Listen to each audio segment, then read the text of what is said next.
une série d'événements sous le nom Semaine d'introduction à la logistique. Et on a commencé d'abord par un événement intitulé Découvrant la logistique. Et là, on a traité deux sous-thèmes, la logistique et son interaction avec l'industrie 4.0 et la logistique dans le domaine pharmaceutique. Toujours dans le cadre de la semaine logistique, on a organisé le deuxième événement sous le nom Supply Chain Management. Et troisièmement, et ça a été hier, on a organisé une conférence sous la logistique internationale. Et tous ces événements ont su un grand succès. D'où on a organisé cette table ronde aujourd'hui. D'où on a décidé de clôturer notre semaine d'introduction à la logistique par l'événement d'aujourd'hui, une table ronde sur les enjeux de la logistique post-Covid-19. Donc, comme vous voyez à travers toutes ces pratiques encadrées, le club veille toujours sur le développement de l'esprit créatif des étudiants en leur offrant l'environnement approprié pour le partage d'expériences et d'idées, aidant à éclairer les voies et les décisions appropriées à prendre touchant formation et carrière. Donc, voilà, je tiens également à remercier tous nos invités. Merci d'avoir répondu présent à nos invitations malgré vos agendas chargés. Merci d'être là. C'est très gentil de votre part. C'est apprécié. On a tout le privilège et le plaisir de vous avoir, de vous recevoir avec nous. Merci également, cher lauréat Mouad Montasser, d'avoir répondu présent à notre invitation. Merci d'être là avec nous. Et donc voilà, je vous remercie et je tiens à souhaiter la bienvenue à toute personne présente avec nous, soit de l'INSEM, soit hors de l'INSEM. Je cède la parole à Monsieur Mouad. Merci. Euh, Bonjour tout le monde, bonsoir tout le monde. J'espère que vous vous portez très très bien. Tout d'abord, en fait, les règles de connexion à distance. Est-ce que vous m'entendez déjà très bien? Ou il y a un souci de voix? Si je peux avoir un retour. On vous entend parfaitement. 5 Très sur très 5. bien. On vous entend. Très très bien, merci beaucoup. Donc, je remercie une autre fois les élèves de génie industriel au sein de l'INSEM, en spécificité en fait, la présidente du club industriel, Houda Solo, pour son aimable invitation. Je me présente un peu très brièvement. Je m'appelle Montasser Mouad, je suis lauréat de l'École nationale supérieure d'électricité en mécanique, en génie du système électrique 2018. Et ça fait 2 ans, en fait, plus que 2 ans maintenant, que je suis actif au sein du secteur industriel, surtout avec une multinationale qui opère dans l'industrie chimique. En parallèle, je suis très actif aussi dans la vie sociale et associative avec plusieurs associations et organisations régionales et internationales, comme Make Sense, la Jeune Chambre internationale et autres associations. Ça fait un énorme plaisir d'animer cette table ronde qui ne peut que justifier une autre fois et tirer le voile en fait sur les différentes compétences qu'on a au sein de l'école d'ingénieurs publics, la très bonne volonté d'apprentissage et surtout l'innovation et le critère en fait d'intelligence collective et intelligence sociale dont fait preuve à chaque fois, dont fassent preuve à chaque fois nos élèves industriels, nos collègues et les futurs leaders de demain au sein de notre société, bien sûr. Donc, sans tarder, j'ai toujours le privilège, bien sûr, d'animer une table ronde donc, où j'ai eu en fait un peu la chance de découvrir les différents profils très, très importants en fait des différents panélistes. Je vais quand même les introduire un peu très vite, puis je vais vous donner la main, monsieur et mesdames, pour vous présenter. Après, on se met dans le bain directement et on va traiter les différentes thématiques qui sont vraiment des thématiques brûlantes de l'actualité. En fait, je passe un peu très vite sur vos profils. Une petite introduction. On a avec nous aujourd'hui M. Loukili Ahmed, qui est en fait enseignant universitaire, vacataire et chercheur. Monsieur Karawan Mohamed, directeur GIAC Translogue et vice-président Fédération CGM. Madame Zoubida Belmamoun, docteur en génie industriel, sciences de gestion et ingénieur d'État en supply chain management. Madame Kautar Glessous, vice-présidente de l'AFFM. Et Monsieur Hicham Mellah, associé gérant chez Transmail Group. Je vais vous céder tout d'abord en fait la parole un peu. On peut avoir un petit tour de table pour briser le glace, pour présenter un peu plus votre structure, votre aussi parcours pour nos jeunes élèves ingénieurs, futurs lauréats, pour s'inspirer tout d'abord de votre parcours rayonnant et aussi pour savoir davantage, avoir plus de lumière sur votre parcours. Je cède la parole à Monsieur Loukili Ahmed. À vous la parole, Monsieur Loukili. Merci beaucoup, Monsieur Mohamed. Donc, comme vous l'avez dit, donc, je suis Loukili Ahmed, je suis docteur en génie industriel, capitaine long cours. J'ai 35 ans d'expérience dans le domaine maritime, portuaire, logistique. Donc, je suis très ravi de découvrir ce club qui est vraiment le bienvenu et qui va vraiment apporter quelque chose parce qu'effectivement, même l'intervention, il va s'orienter vers les objectifs de ce club et je suis très ravi d'être parmi vous. Très bien, merci beaucoup. La parole est à vous, Monsieur Karawan. Merci. Bonjour tout le monde. Tout d'abord, je tiens à remercier le club industriel NSEM pour cette invitation. Donc, et je tiens à saluer tous les participants, en l'occurrence Madame Gsous, Madame Benmamo, Hicham Mellah, Loukili. Et bien sûr, je me présente, je m'appelle Karawan Mohamed, je suis vice-président de la Fédération Transport et Logistique, directeur du GIAC Transport et Logistique, vice-président de la Fédération de l'enseignement privé de la CEGM et en même temps président de la commission formation continue. Et je suis aussi directeur de la structure d'appui à la formation professionnelle au milieu de travail. Voilà. Alors, merci beaucoup pour ce tour d'horizon. Monsieur Mellah Hicham, est-ce qu'il est connecté en fait avec un autre nom, je pense? C'est ça? Monsieur Hicham, est-ce que vous êtes avec nous? Monsieur Mellah Hicham. Non, malheureusement, je pense qu'il n'a pas pu être présent avec nous. Ok, très bien, pas de souci. On passe directement, Madame Glessous, Kautar. Donc, bonsoir à tous. C'est à mon tour de remercier le club de l'ENSEM dont je salue les efforts. Ils ont tout compris parce que, effectivement, coupler la formation avec une intégration de façon continue avec le monde de l'entrepreneuriat et de l'entreprise est une excellente idée. Donc, on ne peut que vous souhaiter un très bon courage dans vos initiatives. Heureuse de me retrouver avec mes amis, notamment Karawan et Loukili. Donc, l'écosystème au Maroc de la logistique, il est aussi riche que petit, donc plus souvent on se retrouve ensemble. J'espère que ce webinaire apportera les éclaircissements cités par le club industriel. Nous restons bien sûr à l'écoute de nos futurs lauréats, qui sont nos futurs recrues aussi. Je suis vice-présidente de l'AFFM. Je suis freight forwarder depuis 22 ans, ex-bancaire à l'international. Je suis formatrice certifiée FIATA et impliquée dans la formation continue en milieu professionnel. Voilà, merci. Alors, merci beaucoup, madame.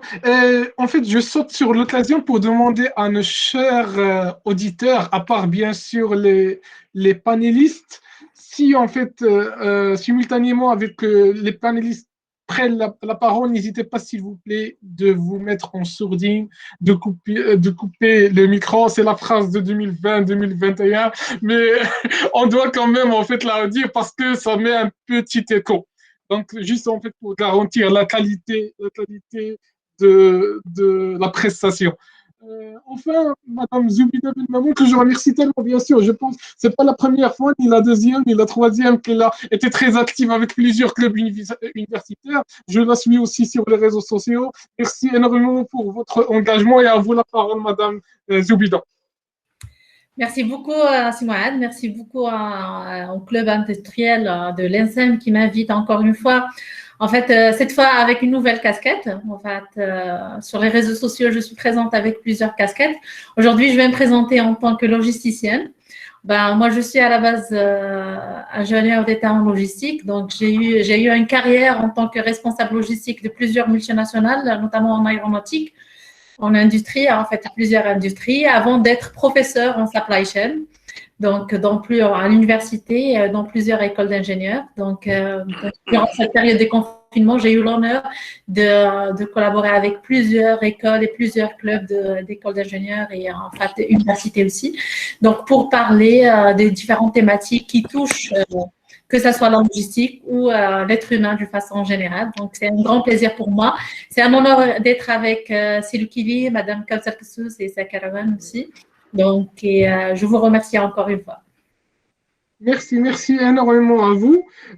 Donc, en fait, chers auditeurs, vous l'avez très bien deviné, en fait, avec ce panel très varié de profils, en fait, aussi qui ont vraiment leur mot à dire en termes de logistique, en termes de génie industriel, supply chain, et aussi, en fait, qui ont pu toucher plusieurs domaines et secteurs qui vont, sans le moindre doute, en fait, vous éclaircir davantage sur la situation actuelle de la logistique au Maroc, certes avant Covid, durant la pandémie, et pourquoi pas les enjeux post-Covid-19, qui est bien sûr la thématique d'aujourd'hui. Mais en fait, ça s'avère aussi en fait plus logique, si on peut dire, et plus rationnel. Avant de parler, bien sûr, des enjeux de la logistique post-Covid-19, ça serait en fait plus judicieux de parler sur l'état actuel de la logistique durant la crise. Quels sont les différents changements, en fait, les différentes contraintes que la crise a été, si on peut dire, en fait, cette crise qui a changé, qui a chamboulé, en fait, l'échiquier de l'économie mondiale, ne serait-ce que bien sûr marocaine et régionale, et qui n'a épargné aucun secteur, et parmi bien sûr les secteurs les plus affectés, et sans doute le secteur de la logistique. Donc la première question, le premier pôle, la première thématique, ça serait bien sûr sur l'état actuel de la logistique, quels sont bien sûr les changements, si on peut dire brutaux, le changement de l'état actuel des différents secteurs de la logistique au Maroc, bien sûr, qui nous apporte bien sûr le plus.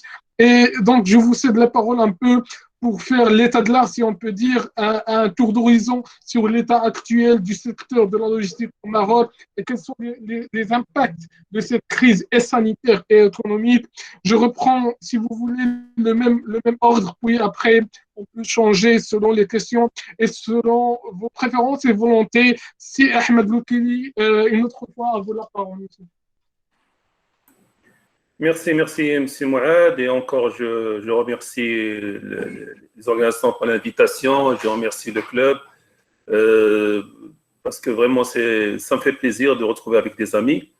Alors, pour répondre à ta question, il faut que je éclaircisse certains points qui sont en relation d'ailleurs avec les objectifs du club. C'est qu'il faut savoir ici, c'est que de nos jours, nous serons toujours désavantagés si nous continuons à négliger ou sans passer des méthodes efficaces et pertinentes qui sont à notre disposition et qui présentent de nombreux avantages. Et là, je cite parmi ces avantages la bonne gestion du quotidien, parce que vous devez savoir une chose, c'est que pour mieux gérer les crises, il faut d'abord maîtriser le quotidien, parce que si on ne maîtrise pas le quotidien, on ne peut pas gérer les crises. Parmi les avantages aussi, il y a l'anticipation des urgences, la prévention des crises, l'assurance d'efficacité. Ces avantages aussi mesurent en permanence nos forces et nos faiblesses, nous positionnent mieux face à des situations en distinguant surtout entre les menaces et les opportunités. Ces avantages qui argumentent concrètement les prises de décision et permettent d'espérer de la continuité, de la durabilité et demeure des importances que le gain. Alors, bien sûr, là, je parle d'intelligence, je parle de Lean, de Six Sigma, alors qu'ailleurs, on a commencé à développer le blockchain, le big data et l'intelligence artificielle. Alors, pour Covid-19, il a effectué un réel repositionnement. Pour Covid-19, nous étions bien sûr pressés par l'urgence, les enjeux opposés, parce qu'il y avait d'un côté le confinement, de l'autre côté la continue d'activité. Et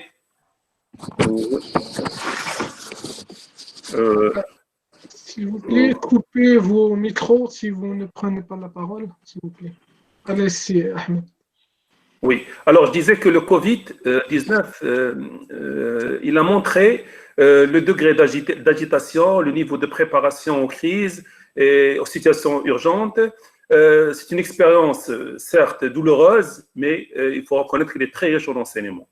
C'est une crise qui a montré des limites et des pistes de réflexion pour d'éventuelles améliorations. En effet, il ne faut pas oublier que le Covid-19, il a montré surtout l'importance de la communication dans la politique, il a montré l'importance de l'indépendance politique, stratégique et industrielle, il a montré l'importance de la compétence et du management, il a montré la maîtrise de la peur, la maîtrise des priorités, il a aussi montré la digitalisation, l'importance de la digitalisation et l'importance de la transformation digitale, il a aussi montré l'importance de l'agilité et de l'intelligence. Il faut rappeler que quand les décisions et démarches apparaissent selon des rapports qui dépendent des entrées, les erreurs seront réduites et les fausses manœuvres évitées. La supply chain était plus efficace dans les secteurs où la digitalisation et la transformation digitale étaient avancées, ce qui a permis une meilleure agilité. Covid-19 nous a permis de prendre conscience de notre vulnérabilité, c'est certes. En même temps, cette pandémie représente une opportunité pour radier à jamais des oppositions inutiles et floues, surtout entre les égaux, les personnes et surtout entre l'État et la société. Pour la logistique, lors de ce Covid-19, il a montré son efficacité. Ça, c'est clair. La preuve, il y a eu la continuité dans beaucoup de services, il y a eu la rentabilité dans beaucoup d'activités et même il y a eu de l'agilité distinguée dans certains cas. Donc voilà pour la logistique actuelle. Si après je pourrais parler vers l'opportunité.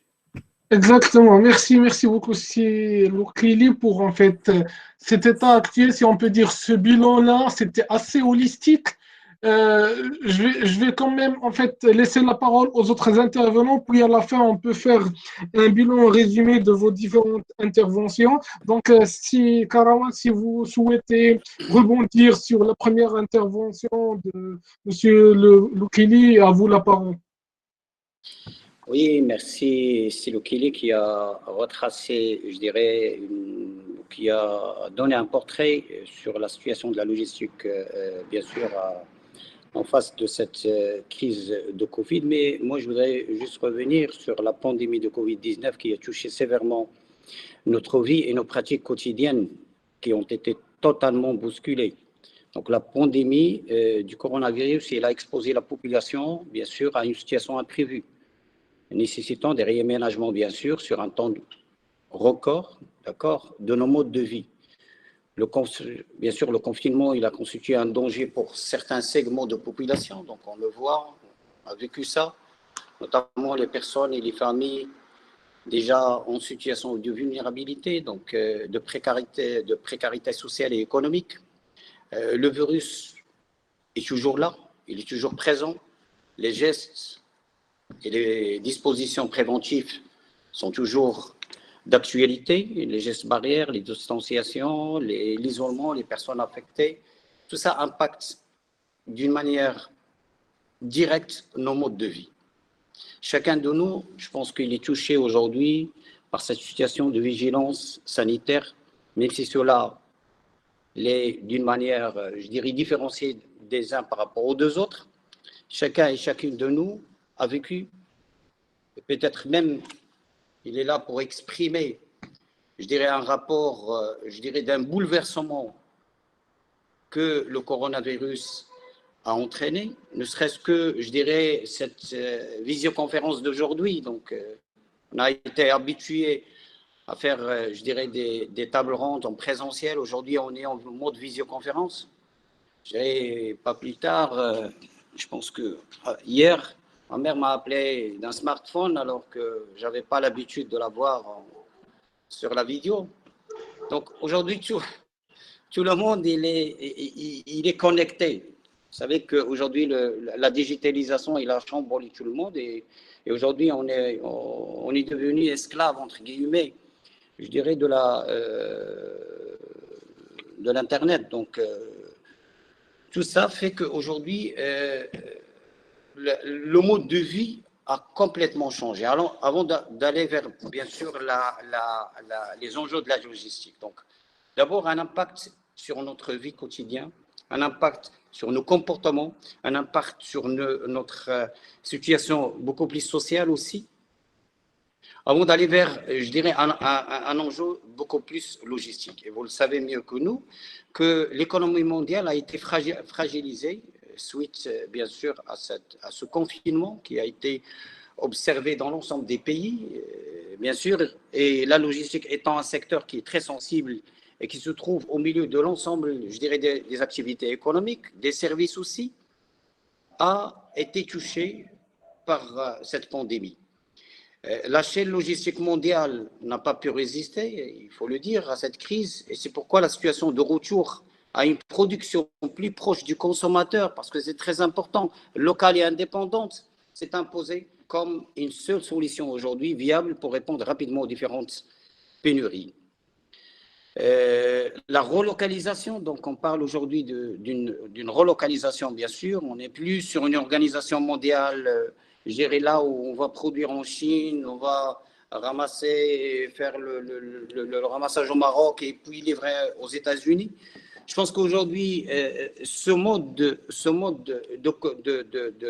cette coronavirus, il a complètement chamboulé notre démarche logistique et notre chaîne logistique. L'activité, bien sûr, au Maroc n'a pas été épargnée, donc que ce soit certains secteurs qui ont été touchés de près, en l'occurrence le tourisme directement, certains d'autres secteurs, l'automobile aussi, quelques secteurs, le textile, ce n'est pas quelques segments du textile qui ont été touchés. Mais il faut dire qu'aujourd'hui, le transport aussi, il a été touché, même si aujourd'hui le transport reste un maillon de la chaîne logistique, il a été touché. Principalement, quand on parle de transport, là, on fait la différence entre transport de personnes et transport de marchandises. Et là, le secteur qui a été beaucoup plus impacté, c'est le transport de personnes. N'oublions pas que même ce mode de transport qui a été impacté, et là, on le constate, on va en parler plus tôt tout à l'heure, mais je dirais le transport de marchandises, il a été impacté à une échelle moins importante que, je dirais, le transport de personnes. Et les opérateurs logistiques, bien sûr, sur cette crise sanitaire, il a démontré à quel point, bien sûr, ces sociétés dépendent du transport de marchandises et d'une organisation de l'approvisionnement en denrées alimentaires et en médicaments. Donc, vous l'avez constaté, donc tout le monde il a été confiné, mais sauf le transport de marchandises qui a continué à marcher. Parce que d'abord et avant tout, on est obligé d'approvisionner, bien sûr, les supermarchés et toutes les stations de distribution des denrées alimentaires, mais aussi de médicaments.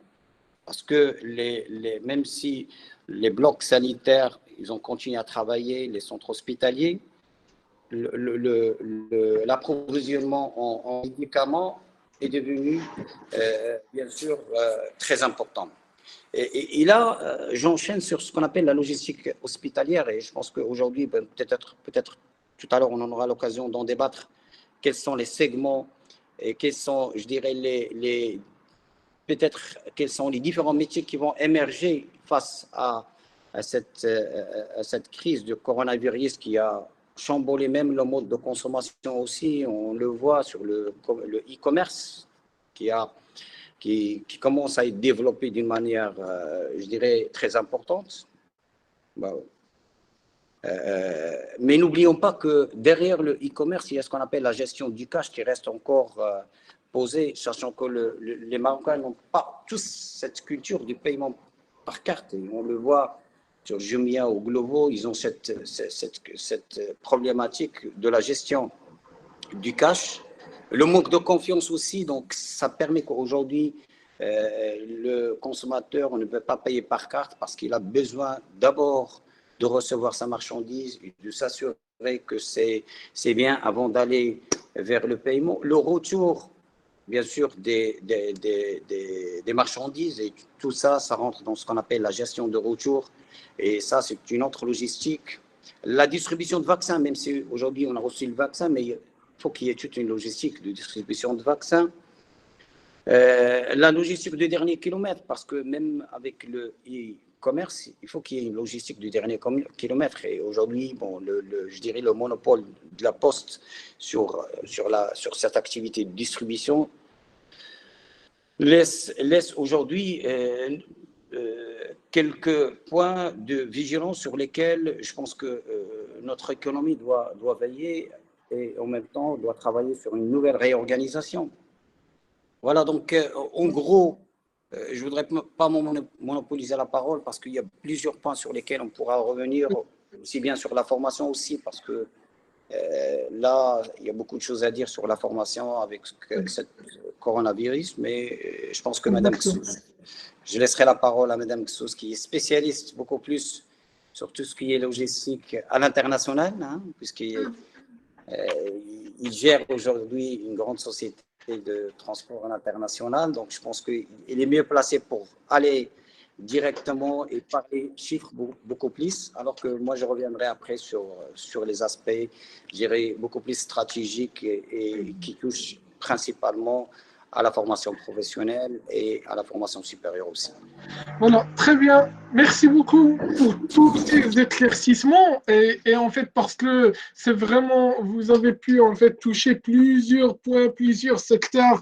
C'est très difficile aujourd'hui de gérer tout en fait cette panoplie, si on peut dire en fait, de secteurs qui sont non pas seulement indépendants, mais sont aussi très dépendants de la ressource humaine et technique et financière.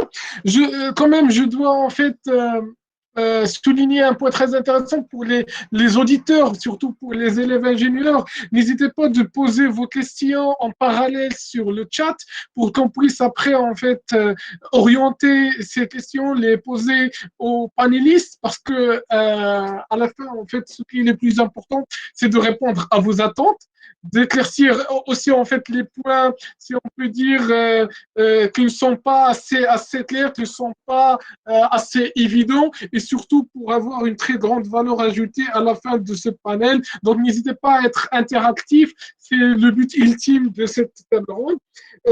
Un petit résumé, si on peut en fait sortir avec 3 ou bien 4 idées très importantes des 2 premières interventions. La ressource humaine, ou bien si on peut dire en fait, une fois la ressource humaine est confinée, une fois les déplacements ils sont confinés, toute la vie, en fait, toute la vie quotidienne, la vie de tous les jours a été chamboulée. Et donc, le secteur de la logistique, du transport a été revu d'une autre manière. On a besoin, bien sûr, d'innover. On a besoin de s'adapter à la limite de déplacement, à la limite de relations directes avec le consommateur. Et bien sûr, si on n'innove pas, innovate or die, ça veut dire que vraiment, c'est la mort qui attend tous les secteurs qui n'essayent pas d'être et à la fois à s'adapter avec les circonstances et la conjoncture du secteur, la culture locale de chaque société, de chaque pays, comme si Karawal l'a très bien expliqué, et surtout, bien sûr, les différentes thématiques, les différents aussi secteurs qui dépendent purement avec un contact direct avec le consommateur. Sur la même longueur d'onde, je cède la parole à Madame Gsous pour bien sûr partager avec nous ses différents propos par rapport à ce sujet. Madame Gsous, à vous la parole. Alors, il est un peu difficile de passer après Silo Kili ou Sikarawan parce qu'ils ont pratiquement tout dit, donc l'intervention a été très riche, donc bonne soirée à tous. C'était la question pour un peu me remettre dans le bain, hein, parce qu'en tant que praticienne, donc je vais essayer de partager avec vous la prise de température du secteur et effectivement les enjeux de la logistique pendant cette période. Au fait, il n'y a pas 36 choix. Soit on est in, soit on est out. Et malheureusement, cette pandémie a mis à genoux l'économie mondiale. Je dirais que c'est réconfortant parce qu'on était tous logés à la même enseigne, mais malheureusement, l'absorption de l'onde de choc est différente selon les structures, selon les pays, selon les activités. Et je resterai sur un point important, surtout, c'est la structure de l'entreprise. Aujourd'hui, on ne veut pas l'occulter, le tissu économique marocain est essentiellement basé sur les TPE, plutôt que les PME et les GE.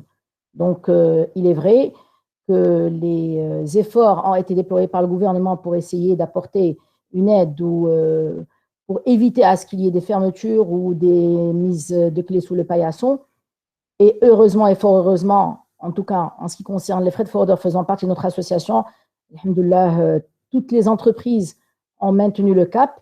Il est vrai que les chiffres d'affaires ont beaucoup baissé, mais en tant que société de service, la véritable douleur, elle était surtout sur le plan trésorerie, cash flow.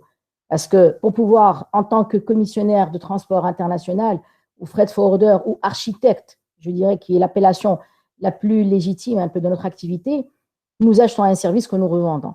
Donc aujourd'hui, malheureusement, nos fournisseurs, qui sont les compagnies maritimes, les compagnies aériennes, et pourquoi pas les grosses structures propriétaires de flotte, n'accordent plus les mêmes délais de crédit dont nous jouissions avant.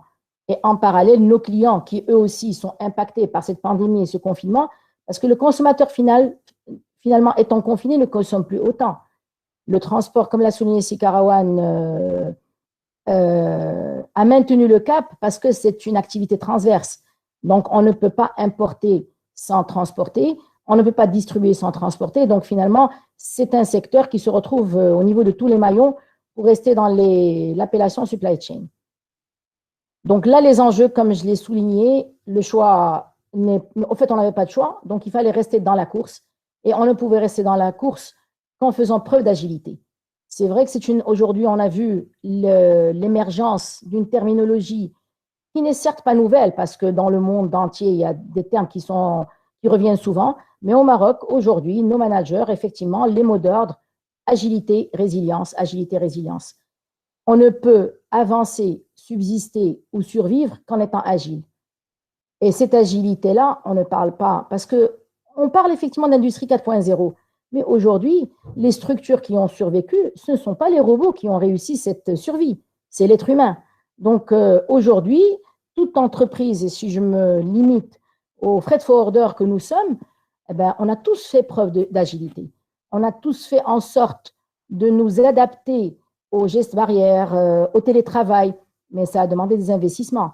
Ça a demandé un changement de mindset qui n'est pas facile, parce qu'il faut l'avouer, on n'est pas tous très familiers avec les outils informatiques. Hein, il ne faut pas se voiler la face, il faut être réaliste. Nos entreprises étaient très vulnérables par rapport à nos systèmes d'information. Aujourd'hui, et là, on remercie vivement le GIAC en tant que structure d'appui, qui accompagne les entreprises pour pouvoir justement participer à cette mise à niveau. Donc, les entreprises qui ont été précurseurs bien avant la pandémie ont pu faire face. Celles qui le sont moins, la vérité, on n'en compte pas beaucoup au sein de notre association parce que justement, l'AFFM a veillé à ce que ses membres puissent profiter justement de ces accompagnements-là, notamment par le biais de l'AMBL et son programme PME-Logis, notamment par le GIAC. Et je profite d'ailleurs de cette tribune pour féliciter le GIAC de sa migration de l'appellation groupement interprofessionnel transport et logistique à compétences. Je préfère rester au nom compétences, c'est très important parce que nous savons tous que le capital humain est le nerf de guerre de toute activité. Je ne m'étalerai pas sur la formation parce que certainement il y aura des questions là-dessus.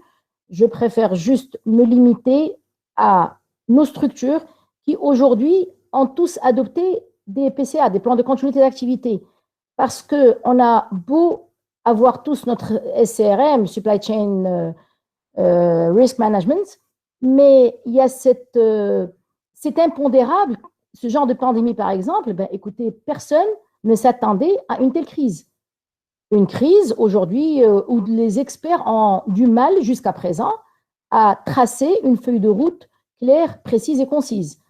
Donc, voilà. Donc, une vue générale un peu de l'activité logistique au Maroc. Je préfère laisser les débats permettre justement d'autres interventions. Et puis, je m'arrêterai là. Merci. Alors, merci énormément, Madame Kautar. Et d'ailleurs, en fait, c'est assez pertinent parce que déjà les trois intervenants aujourd'hui, jusqu'à maintenant, déjà, en fait, ne se sont pas trouvés dans la redondance. C'est hyper important.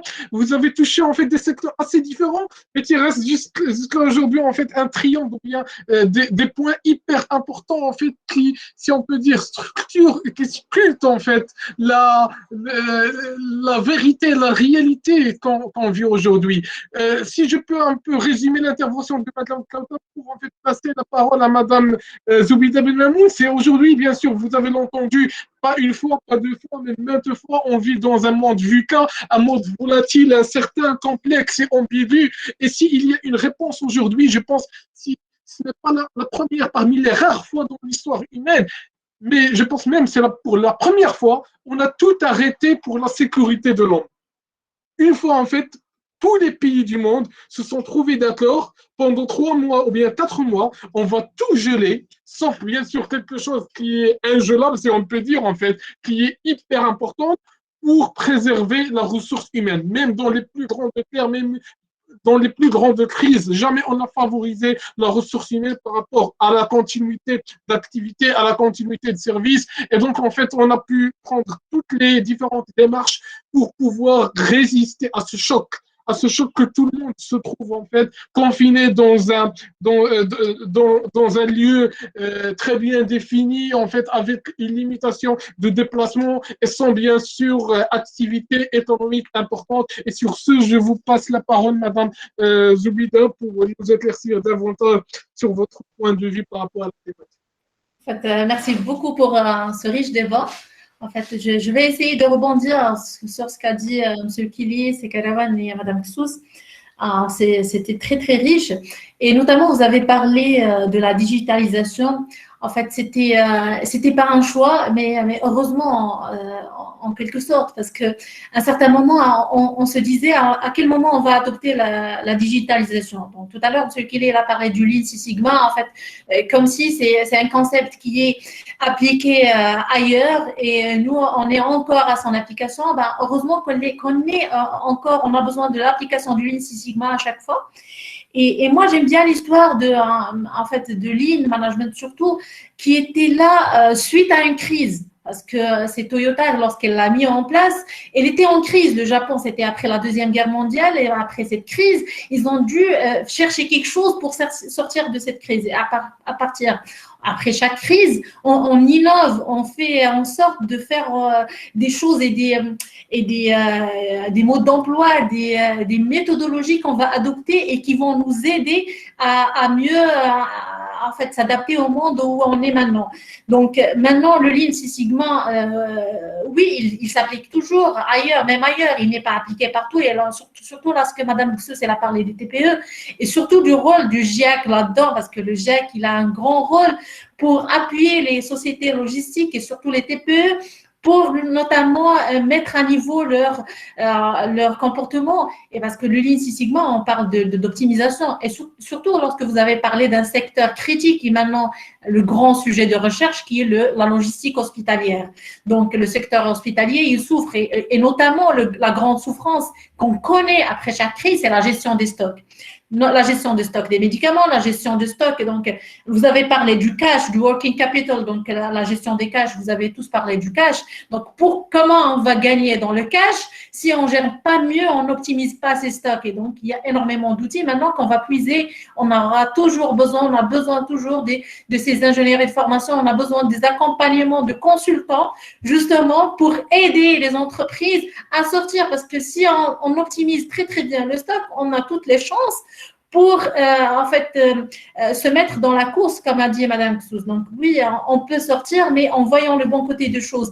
Qu'est-ce que moi je peux avoir? Donc la digitalisation, avant on en parlait, c'était juste un débat, mais en fait avec cette crise, on était obligé même si avec les moyens qui étaient difficiles, même s'il y avait des personnes qui étaient moins adaptées, ils ne connaissaient pas assez, ils étaient obligés de chercher à aller devant et faire du e-commerce parce qu'il y a beaucoup de sociétés qui vendaient que du direct.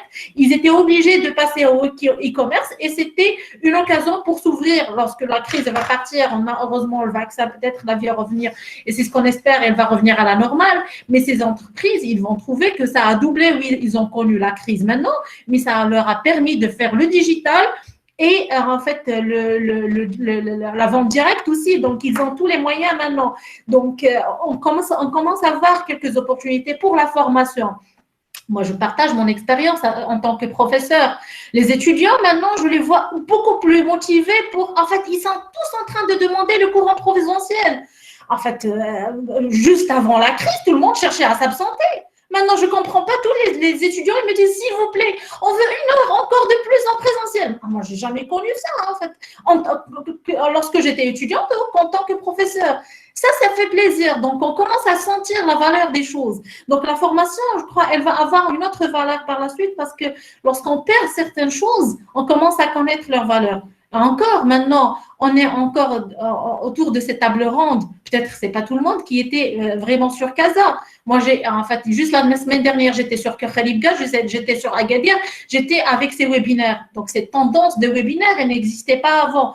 Donc, et ça créait des richesses. Donc, il y a encore des opportunités, en fait, qu'on ne connaissait pas avant. Donc, et que le secteur, c'était en faveur des secteurs. Donc, même en plein pandémie, en plein confinement, il y a plusieurs secteurs qui ont fait des formations en ligne quand même et qui ont assuré ces formations pour justement garantir les compétences dont a parlé Madame Ksous, parce que même avec l'intelligence de l'industrie 4.0, avec les meilleures machines du monde, c'est qui va les gérer et qui va les diriger? Si on n'a pas des compétences qui vont bien être dans leur peau pour bien les gérer et les évoluer. Donc, on en a besoin de motiver ces compétences pour qu'ils soient mieux.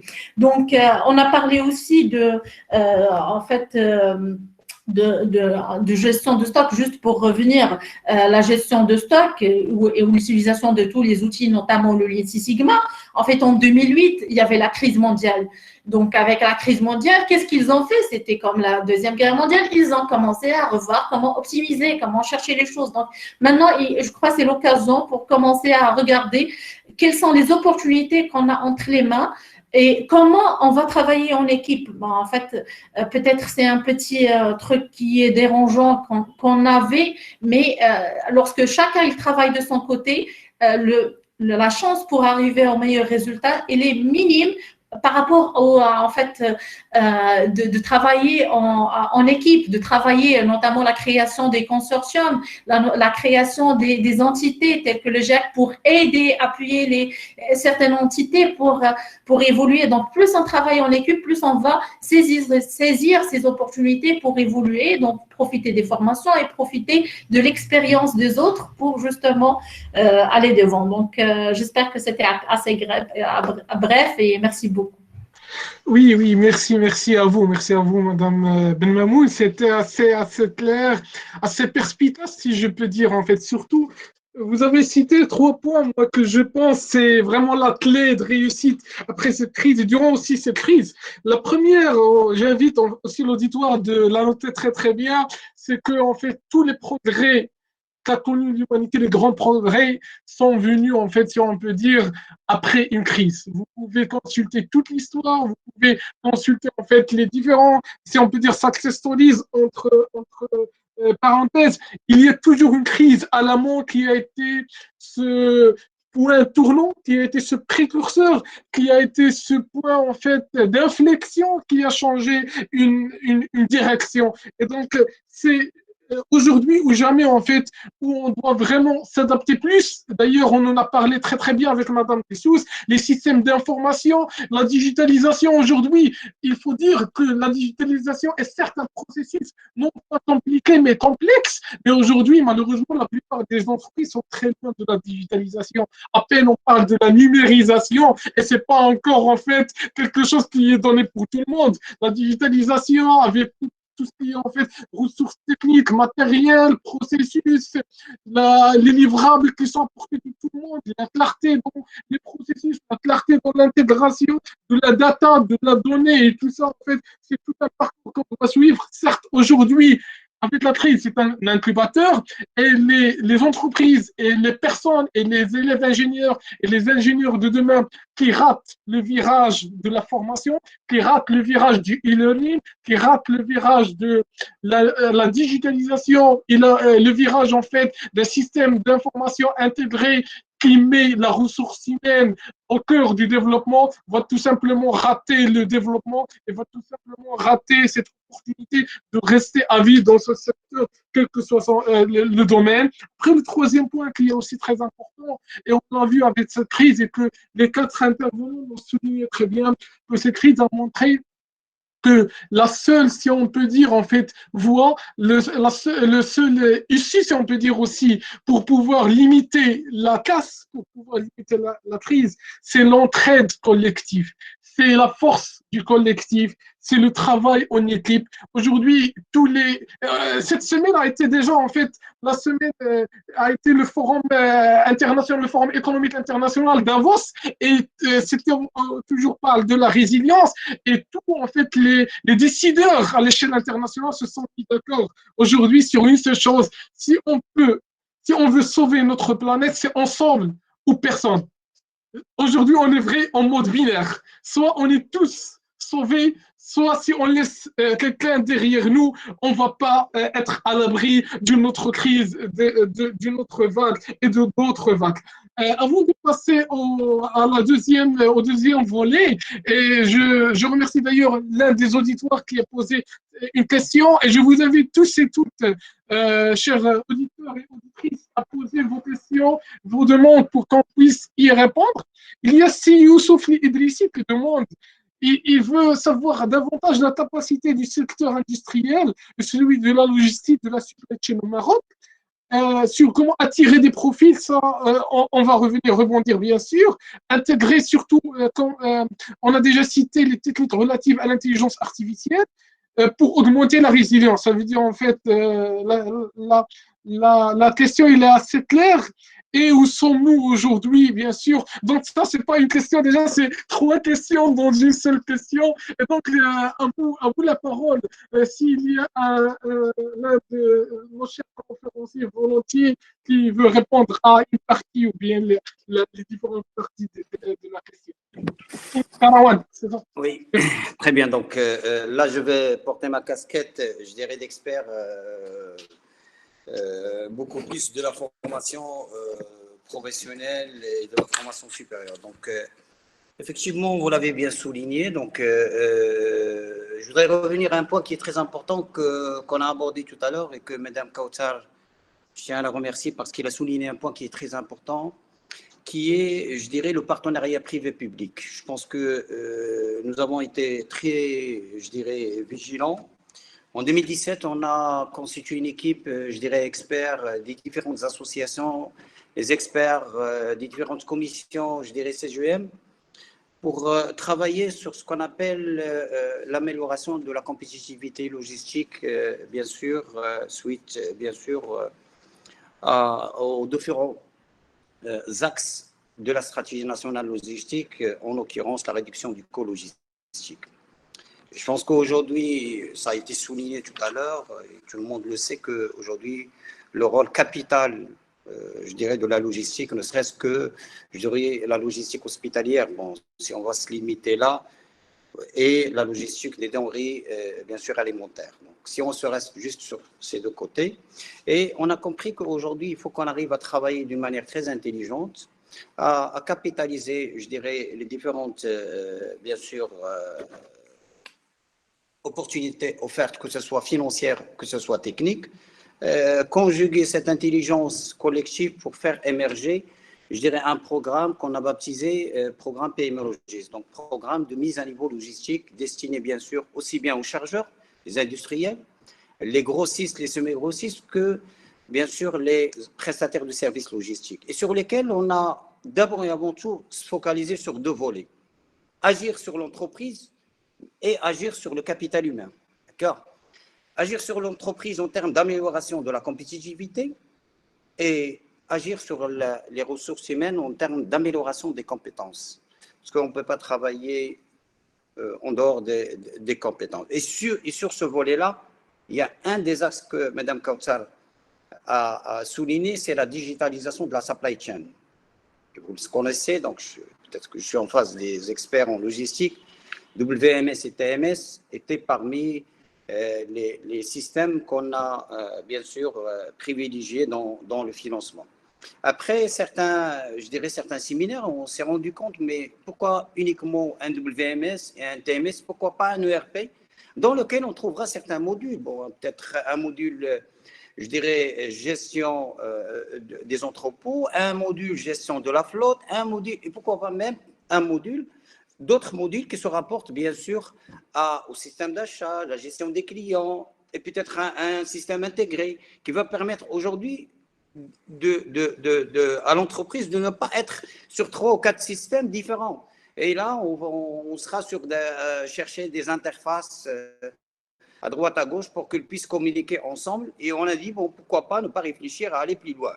Et c'est là où on a été très innovant, à augmenter même la contribution, je dirais, dans ce programme PME Logis. Je ne suis pas là pour faire de la publicité, mais je suis là pour vous dire qu'aujourd'hui, je pense que cette initiative qu'on doit saluer aujourd'hui et qui est née d'un PPP a bien sûr été, je dirais, à la hauteur de cette crise de la pandémie. Donc, au-delà, et Mme Ben Mamoun a parlé tout à l'heure, je dirais, de Lean Six Sigma, mais il y a beaucoup de, je dirais, d'autres méthodes d'analyse et bien sûr, sur lesquelles nous, on s'est focalisé sur, je dirais, certains segments qui se rapportent, bien sûr, à l'analyse de la performance logistique, l'analyse de la performance supply chain, la certification, parce que c'est très important, certaines entreprises ont besoin de ça, je dirais, même ceux qui opèrent à l'international, l'opérateur économique agréé, donc tout ce qui est catégorisation en douane, tout ce qui est, bien sûr, les bonnes pratiques aussi, donc là on est sur ce qu'on appelle amélioration des compétences des ressources humaines, donc sur tout ce qui est un atelier de formation sur les bonnes pratiques logistiques, parce que ça, il est très demandé, sur la certification logistique, APIX, LA, donc toutes les certifications à l'international, et là on est sur l'employabilité. Aussi sur la formation des opérationnels, donc les opérateurs. Donc, et ça, c'est quand on a mené une analyse sectorielle de la logistique qui a été menée par l'Agence marocaine pour le développement de la logistique, 2 volets, ils ont émergé. Un volet sur la formation initiale, avec bien sûr une pénurie en middle management, tout ce qui est technicien spécialisé. Et deuxièmement, une formation continue des opérateurs. Et là, je cite à titre d'exemple les préparateurs de commandes. Je pense que le e-commerce, c'est les préparateurs d'abord et avant tout de commandes. Les conducteurs, sur différents aspects, que ce soit transport de marchandises dangereuses, transport de produits périssables, éco-conduite, parce que là, on parle de l'éco-conduite, réduction de gaz à effet de serre, parce que c'est un objectif qui est tracé au niveau de la stratégie. Ne parlons pas je dirais, de la stratégie, bien sûr, du ministère de l'énergie, qui parle aujourd'hui de la réduction de la facture énergétique. Et là, parce que quand on parle de l'éco-conduite, il y a énormément de choses à dire sur ce volet-là, ne serait-ce que sur la réduction de consommation de gasoil aussi, au-delà de l'émission du gaz à effet de serre. Et sur ces différents aspects, ce programme-là, il a été, je dirais, d'un certain appui, bien sûr, aux entreprises, mais aussi pour les compétences des ressources humaines. Ça, c'est le premier volet sur lequel je voudrais intervenir. Sur le deuxième volet, qui est lié aussi bien, là, sur la formation initiale. Vous savez que dans 2 semaines, on va lancer une étude sectorielle, d'accord, pour le secteur du transport et de la logistique, sur l'impact de Covid, je dirais, sur le secteur du transport et de la logistique, le GIAC. Donc, il a été, bien sûr, en mois de décembre, nous avons pu signer bien sûr, suite à notre demande avec le ministère de la formation professionnelle, un financement pour une étude, je dirais, d'étude d'impact du coronavirus. Il faut saluer aussi, j'en profite de saluer GIZ, la coopération allemande, qui a bien sûr voulu financer une étude aussi sur une réingénierie, je dirais, des besoins en filière de formation. Et je pense que je vais anticiper un petit peu parce qu'on a aujourd'hui, je dirais, un premier bloc de résultats qui fait émerger d'autres filières, en l'occurrence la filière qui se rapporte à la logistique hospitalière. Et donc ça, c'est un volet sur lequel le cabinet adjudicataire, bien sûr, du marché, essaye de travailler en profondeur parce qu'il y a tout un segment qui est lié à l'ingénierie de formation, avec toute la démarche nécessaire de l'approche par compétences. Donc avec, bien sûr, le travail qu'on doit mener, bien sûr, sur ce volet. Que ce soit en termes de définition du référentiel métier, du référentiel compétences, bien sûr du contenu de la formation et du programme de formation, bien sûr. Donc, toute cette assistance technique, bien sûr, donc, sera attribuée incessamment après, bien sûr, les résultats de l'étude. Ce qu'il faut retenir aussi, c'est que dernièrement, donc, je pense que le ministère de la formation professionnelle aussi, ça c'est un volet qui est très important, c'est qu'aujourd'hui, je pense que cette coronavirus a stimulé, je dirais, notre ministère d'aller fouiller à l'extérieur, en l'occurrence en Allemagne, en Suisse, je dirais, sur les modèles de formation. Et aujourd'hui, on est beaucoup plus sur un modèle de formation au milieu professionnel, et donc ça nécessite obligatoirement l'implication des professionnels. Et sur ce volet-là, je pense qu'il y a beaucoup de choses à souligner. Au-delà des techniques, je dirais, de formation.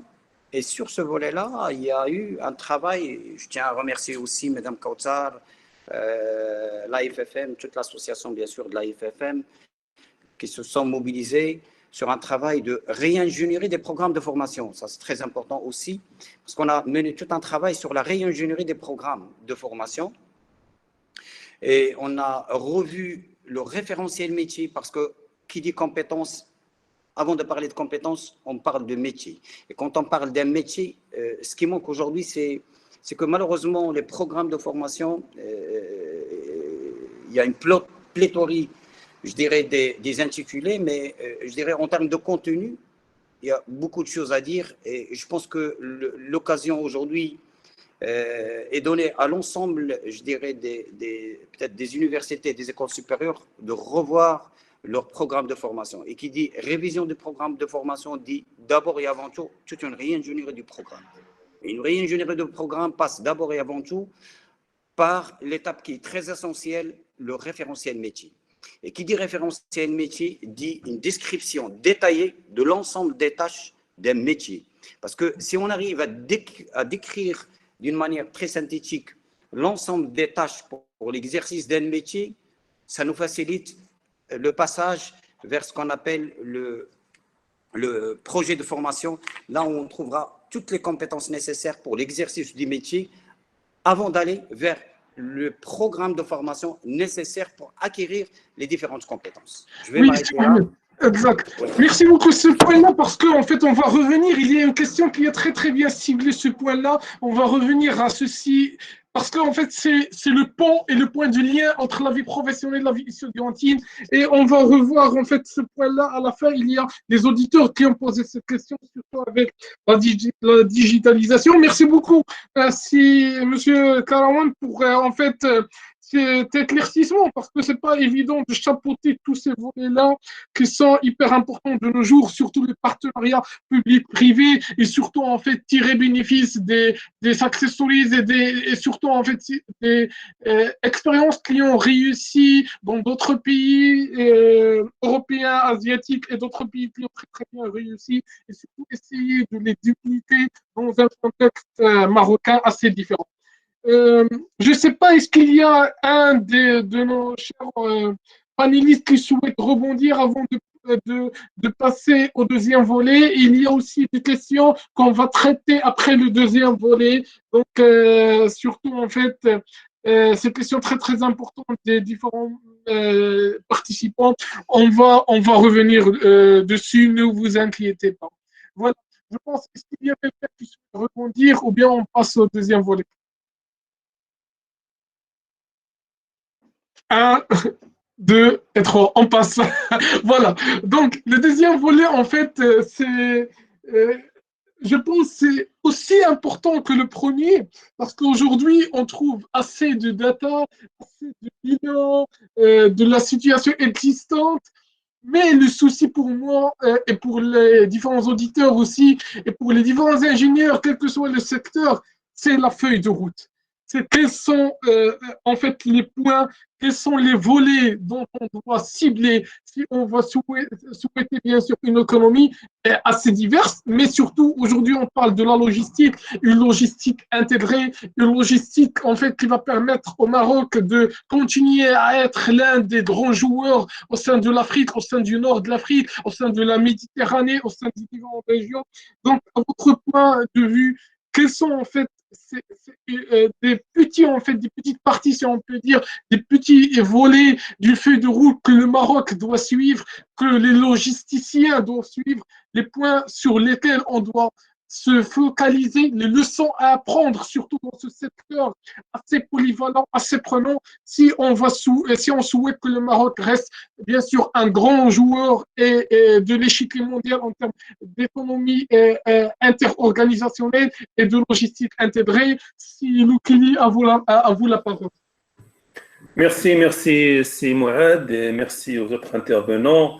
Je pense aussi, Mouad, vous aurez la tâche facile parce que nous parlons le même langage. Je suis d'accord avec les trois intervenants, donc c'est vraiment, on est sur la même longueur d'onde. Alors, pour répondre, je vais répondre par une analyse SWOT. C'est-à-dire que s'il peut réussir, il faut bien connaître nos points forts et les renforcer. Il faut connaître nos points faibles et les travailler.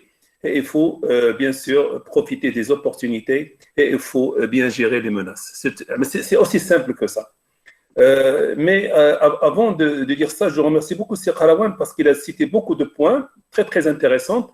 Et je vais essayer d'aller vers le même chemin, mais avec une autre vision peut-être académique. Là, je prends la casquette de chercheur dans les smart stratégies.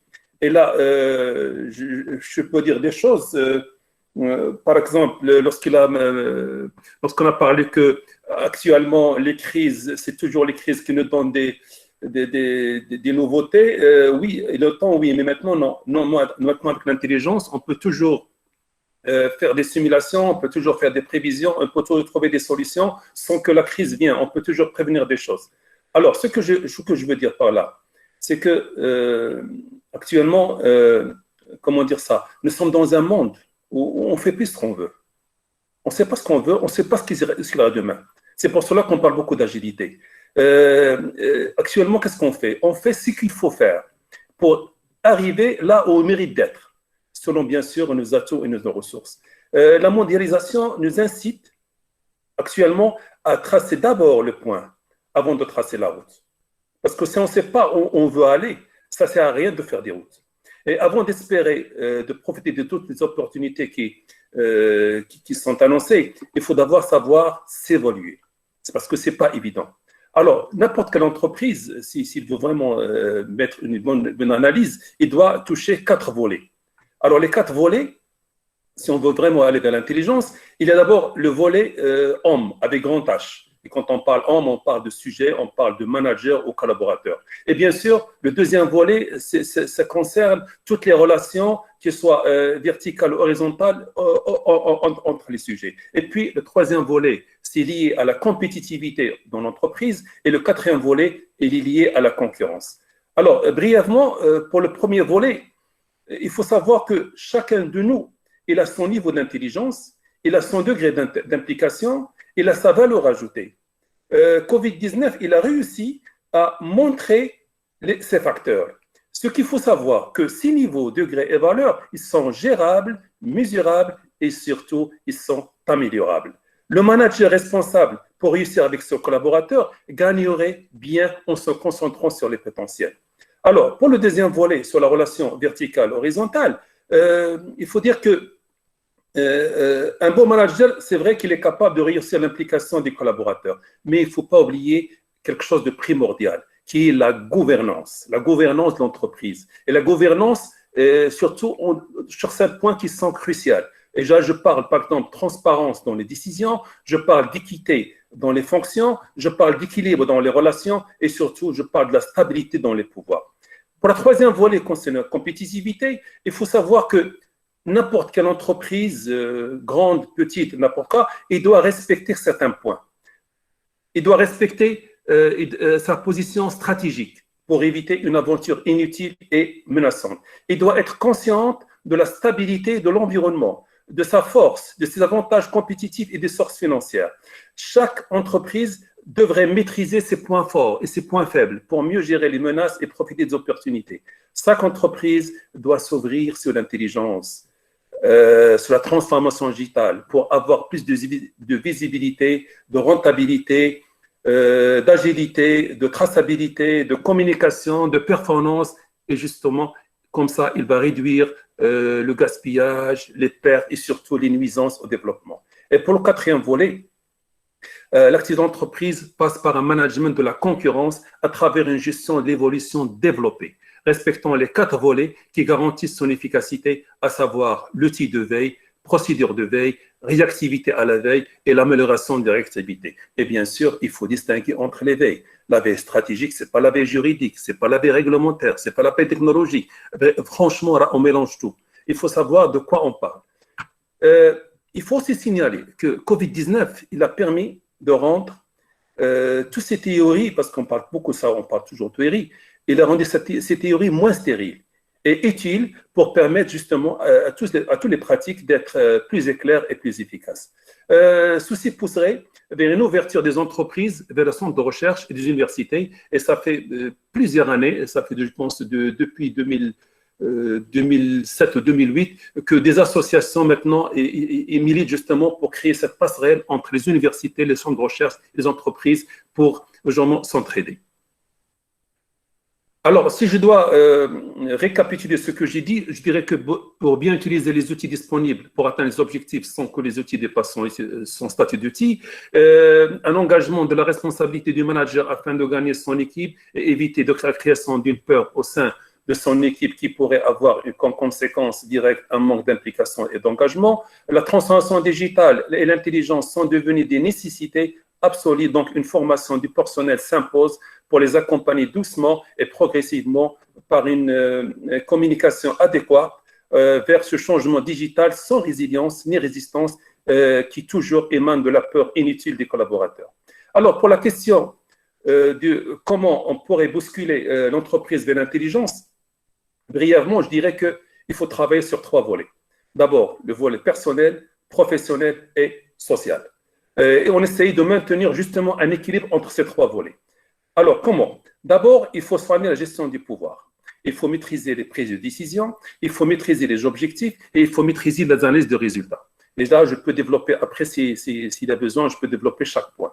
Puis, si on arrive à avoir ce prérequis, après, il faut respecter les règles de management et de gouvernance et il faut assurer une gestion efficace de l'évolution parce que l'évolution, si on ne gère pas l'évolution, on va la subir.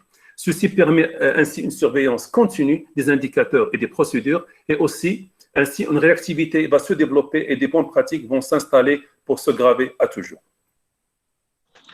Merci beaucoup, c'est Ahmed El-Kani, merci beaucoup. En fait, c'est quand même en fait une vision qui est maintenant plus claire. J'espère que ça a répondu à plusieurs questions pour l'auditoire.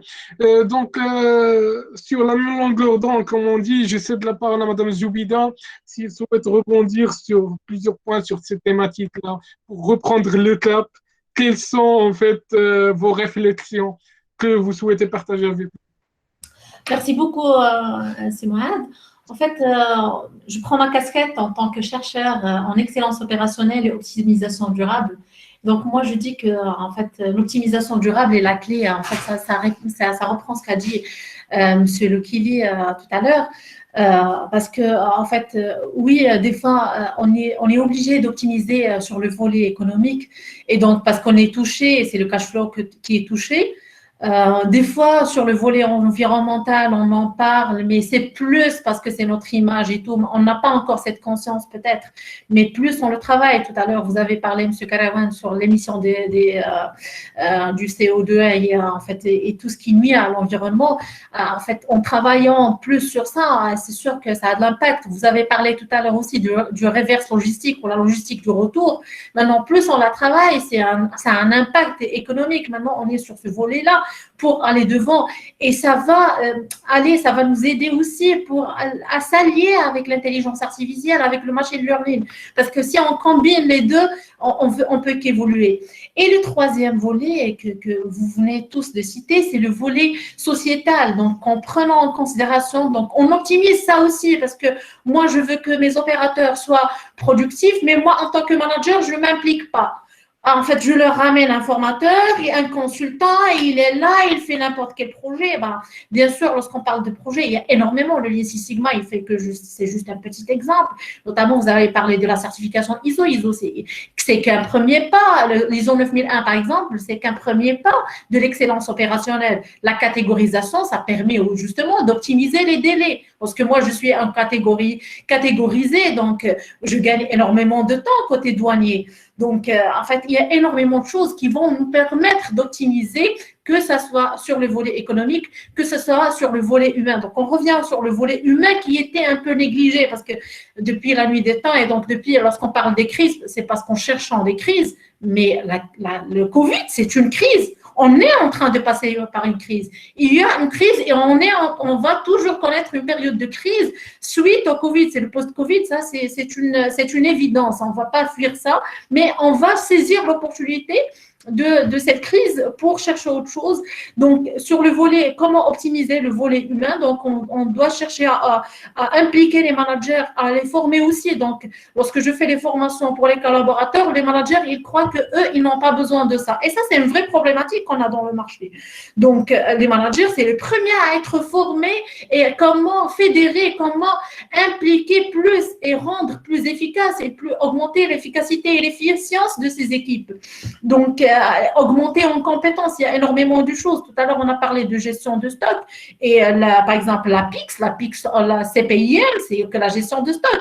Donc, et je reviens aux compétences. Maintenant, on sait tous que les services hospitaliers, c'est un secteur qui a besoin de ça. Mais on sait tous aussi que le médecin et les pharmaciens, que ce soit les pharmaciens d'officine ou les pharmaciens hospitaliers, ils ne sont pas formés en ce genre de méthode. Ils ont besoin de ce genre de formation. Donc, moi, je cherche à optimiser ce secteur. Ce secteur, il connaît énormément de délais d'attente qui sont énormes.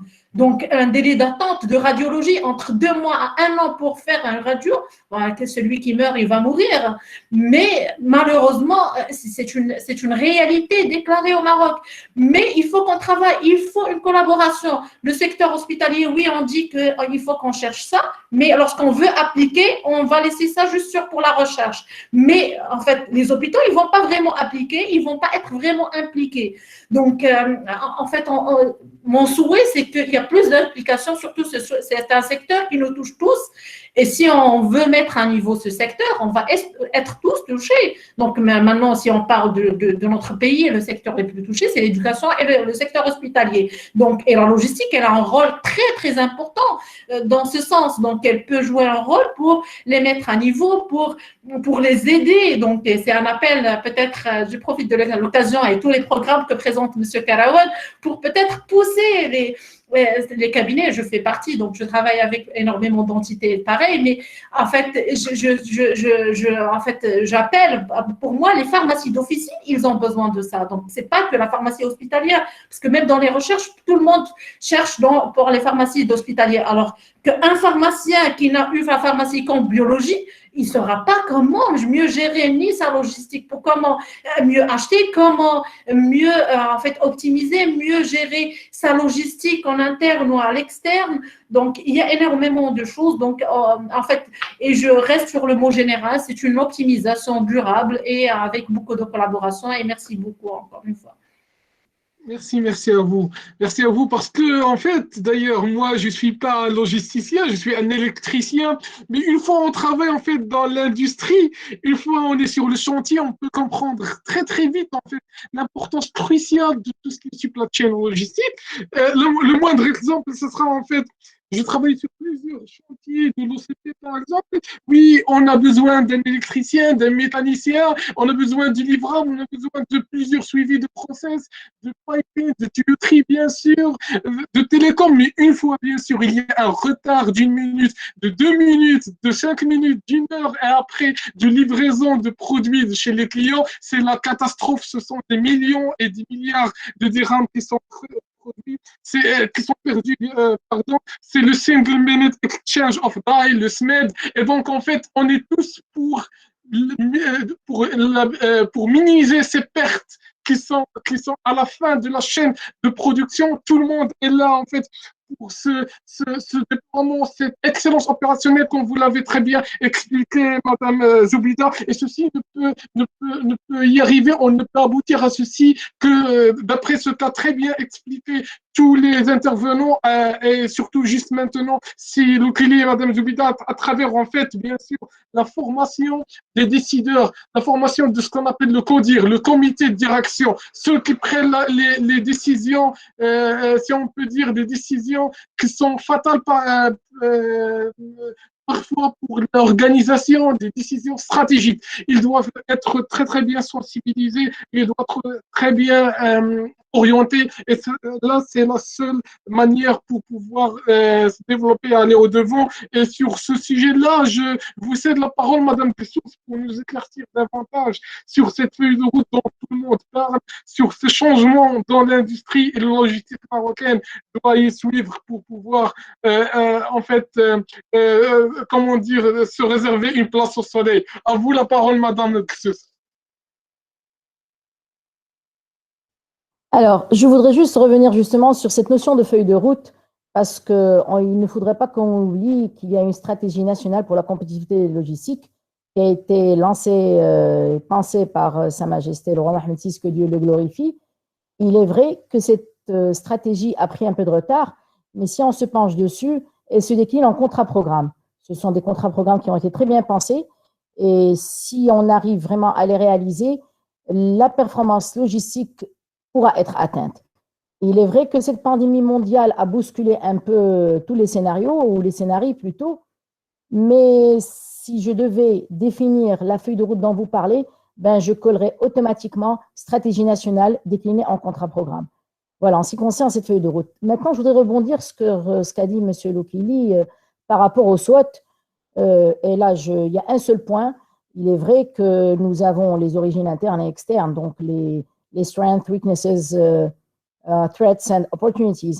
Le plus important, c'est, après la pandémie, personnellement, et nous avons partagé avec plusieurs freight forwarders, c'est d'essayer de focaliser sur ces menaces pour les traduire en opportunités. Parce qu'aujourd'hui, les menaces, lorsqu'elles se présentent, ben, elles sont, sans le vouloir, elles sont claires, nettes, concises, et le diable se niche dans le détail. Donc, si nous, en tant qu'entreprise, on veille justement à boucher toutes ces brèches-là, et traduire ces menaces en opportunités, je pense que ça renforcerait nos entreprises. Je ne dirais pas qu'on pourra faire face à tous les drames qui pourraient arriver, et Dieu nous en préserve, mais au moins, nous y ferons face avec beaucoup moins de fragilité. Maintenant, je voudrais revenir sur ce qu'a dit Mme Benmamoun, que j'ai plaisir de découvrir. Vraiment, c'est un réel plaisir. La formation continue, effectivement, le manager aujourd'hui se doit d'être formé. Et surtout sur le plan logistique, qui est un secteur, ou plutôt je dirais une industrie, parce que la logistique est une véritable industrie, et là c'est toute la chaîne logistique, parce que nous on raisonne en tant que freight forwarder, donc en tant que 3PL, mais tous les maillons de la chaîne peuvent être vus de la même manière, et je profite justement je sais que Mme Baché est avec nous en tant qu'assistante, on remercie vivement GIZ de faire profiter le Maroc de l'expérience allemande. Parce que l'expérience allemande, il est vrai que je l'ai découvert parce que j'étais plus orientée formation nord-américaine. La formation allemande est basée sur l'alternance. Et qui dit alternance dit formation continue. Le secteur logistique évolue à une vitesse exponentielle.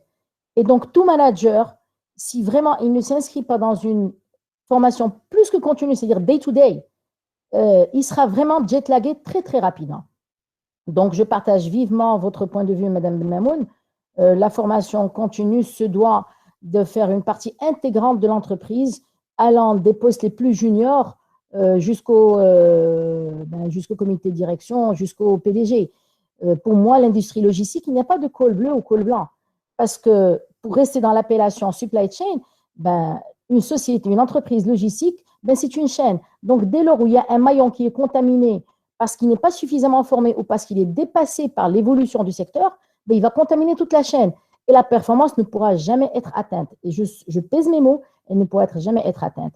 Donc, aujourd'hui, de cette tribune, j'exhorte, je ne sais pas s'il y a parmi nous des managers, de mettre le focus sur la formation continue. Il n'y a pas d'autre moyen pour penser développer son entreprise. Parmi les questions, on a posé il y a 2 ou 3 fois, l'intelligence artificielle est revenue au devant. Moi, je dirais, on va parler surtout d'intelligence collaborative d'abord. Parce que l'intelligence artificielle, disons, est le dernier maillon de la chaîne. Il faudrait d'abord structurer l'entreprise. C'est vrai que la certification ISO n'est qu'une partie vraiment de l'iceberg, mais c'est quand même une porte d'entrée importante. Comment voulez-vous parler d'intelligence artificielle si l'entreprise n'est pas suffisamment structurée? Donc aujourd'hui, il faudrait d'abord penser au sein de l'équipe, créer une certaine synergie, une cohésion basée sur les best practices. Et là, j'en viens justement, le maître mot aujourd'hui pour la performance, qu'on soit tous focalisés et on base notre mode de gouvernance sur les best practices. Sans ça, nous ne pouvons pas atteindre les standards internationaux. Nous sommes dans la logistique. La logistique est un monde international qui ne peut être performant que si nous agissons tous avec une éthique très renforcée, avec les best practices qui ne laissent pas à la traîne le pays. Aujourd'hui, je reviens encore à la stratégie nationale et vraiment, on doit en être vraiment fiers parce que oui, il est vrai qu'elle n'a atteint que 14% de sa réalisation, mais je salue les personnes qui ont vraiment pondu cette stratégie parce qu'elle est très globale. Et si on arrive à réaliser ne serait-ce que 50% de la stratégie, nous aurons fait un bond vraiment immense, au moins sur le plan zone. Le Maroc aujourd'hui est leader sur le plan logistique. Et là, je viendrai à une question, où se situe le Maroc par rapport à la digitalisation et la numérisation? Madame Metazi, je voudrais juste vous dire que nous devons être fiers de notre pays. Le Covid vraiment a bousculé les mindsets, mais je veux juste préciser que aussi bien les services douaniers qui sont, disons, une entité maîtresse du commerce extérieur, ils se sont impliqués totalement dans la digitalisation et la numérialisation de tout document qui peut l'être. Ils ont vraiment joué le jeu. Il y a une collaboration publique-privée très étroite, ce qui nous a permis aujourd'hui d'atteindre, je vais dire, le maximum qui peut être digitalisé vers aujourd'hui. C'est un travail de longue haleine. Toutes les équipes au sein de la douane, au sein de Portnet et au sein des associations, la FFM et la fédération, parce que la FFM est membre de la Fédération de transport et logistique, la CGM, ont fait une priorité justement de la digitalisation. On n'aurait jamais pensé pouvoir faire les échanges avec la douane sans avoir à nous déplacer. Avant, c'était des liasses de documents, alors qu'aujourd'hui, par le biais de Portnet, tout se dépose en ligne, au temps T, avec 0 retard. Et là, je viendrai au côté durable qu'a souligné Mme Benmamoun. Nous sommes en train de migrer gentiment mais sûrement vers le paperless. Et tout cela était un rêve pour nous en tant que manager. Pour nous, c'était quelque chose, je dirais pas utopique, mais qui allait prendre des années. J'ai bien envie de remercier la Covid, malheureusement, d'avoir bousculé les mindsets parce que ça nous a poussé à faire le big jump et d'atteindre vraiment une performance mondiale sur ce plan-là. Merci. Je vous remercie chaleureusement, Madame Dessous, en fait, parce que c'est très important quand même.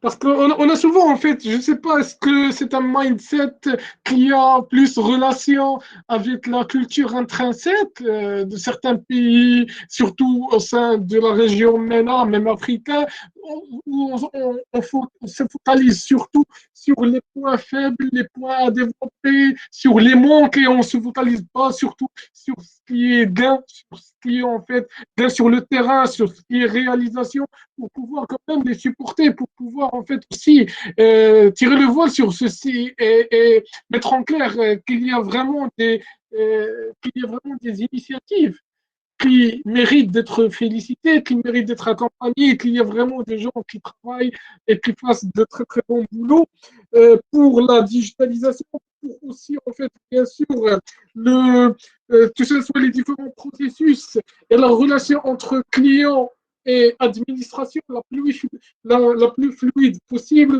et aussi la plus facile, sans beaucoup de complicité et avec beaucoup d'efficacité, bien sûr.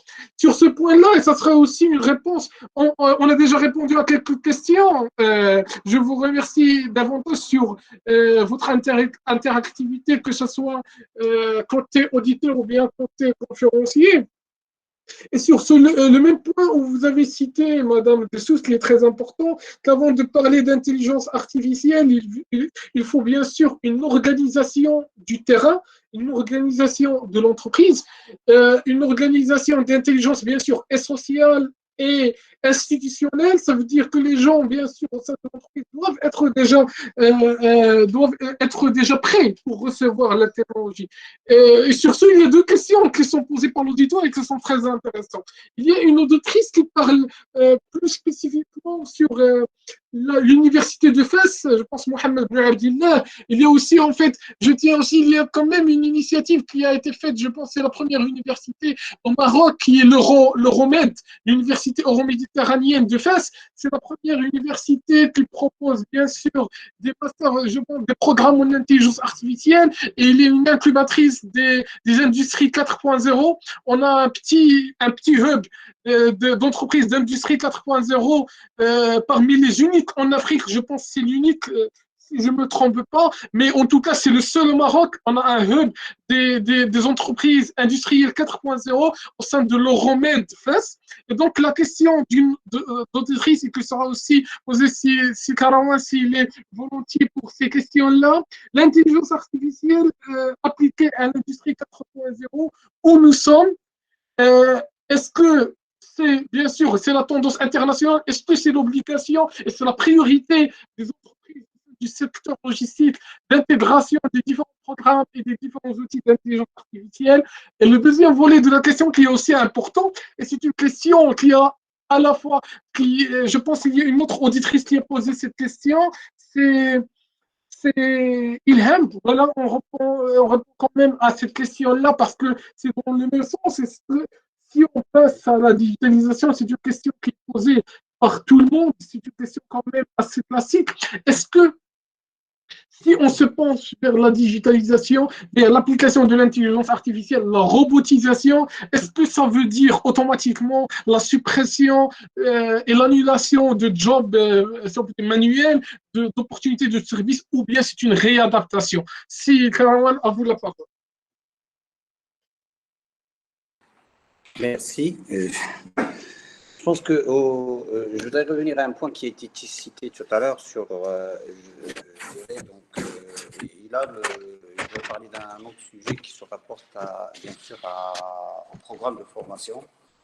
Il faut savoir aujourd'hui qu'il y a certains chantiers qui ont été initiés récemment, donc, que ce soit, je dirais, par les pouvoirs publics que par les opérateurs ou les professionnels aussi. Là, avant de parler de digitalisation, avant de parler, je dirais, de certains points qui sont liés à l'industrie 4.0, il faut savoir qu'aujourd'hui, le ministère il a compris que, je dirais, suite aux orientations royales beaucoup plus, d'accord, que la formation devra être tirée par la demande.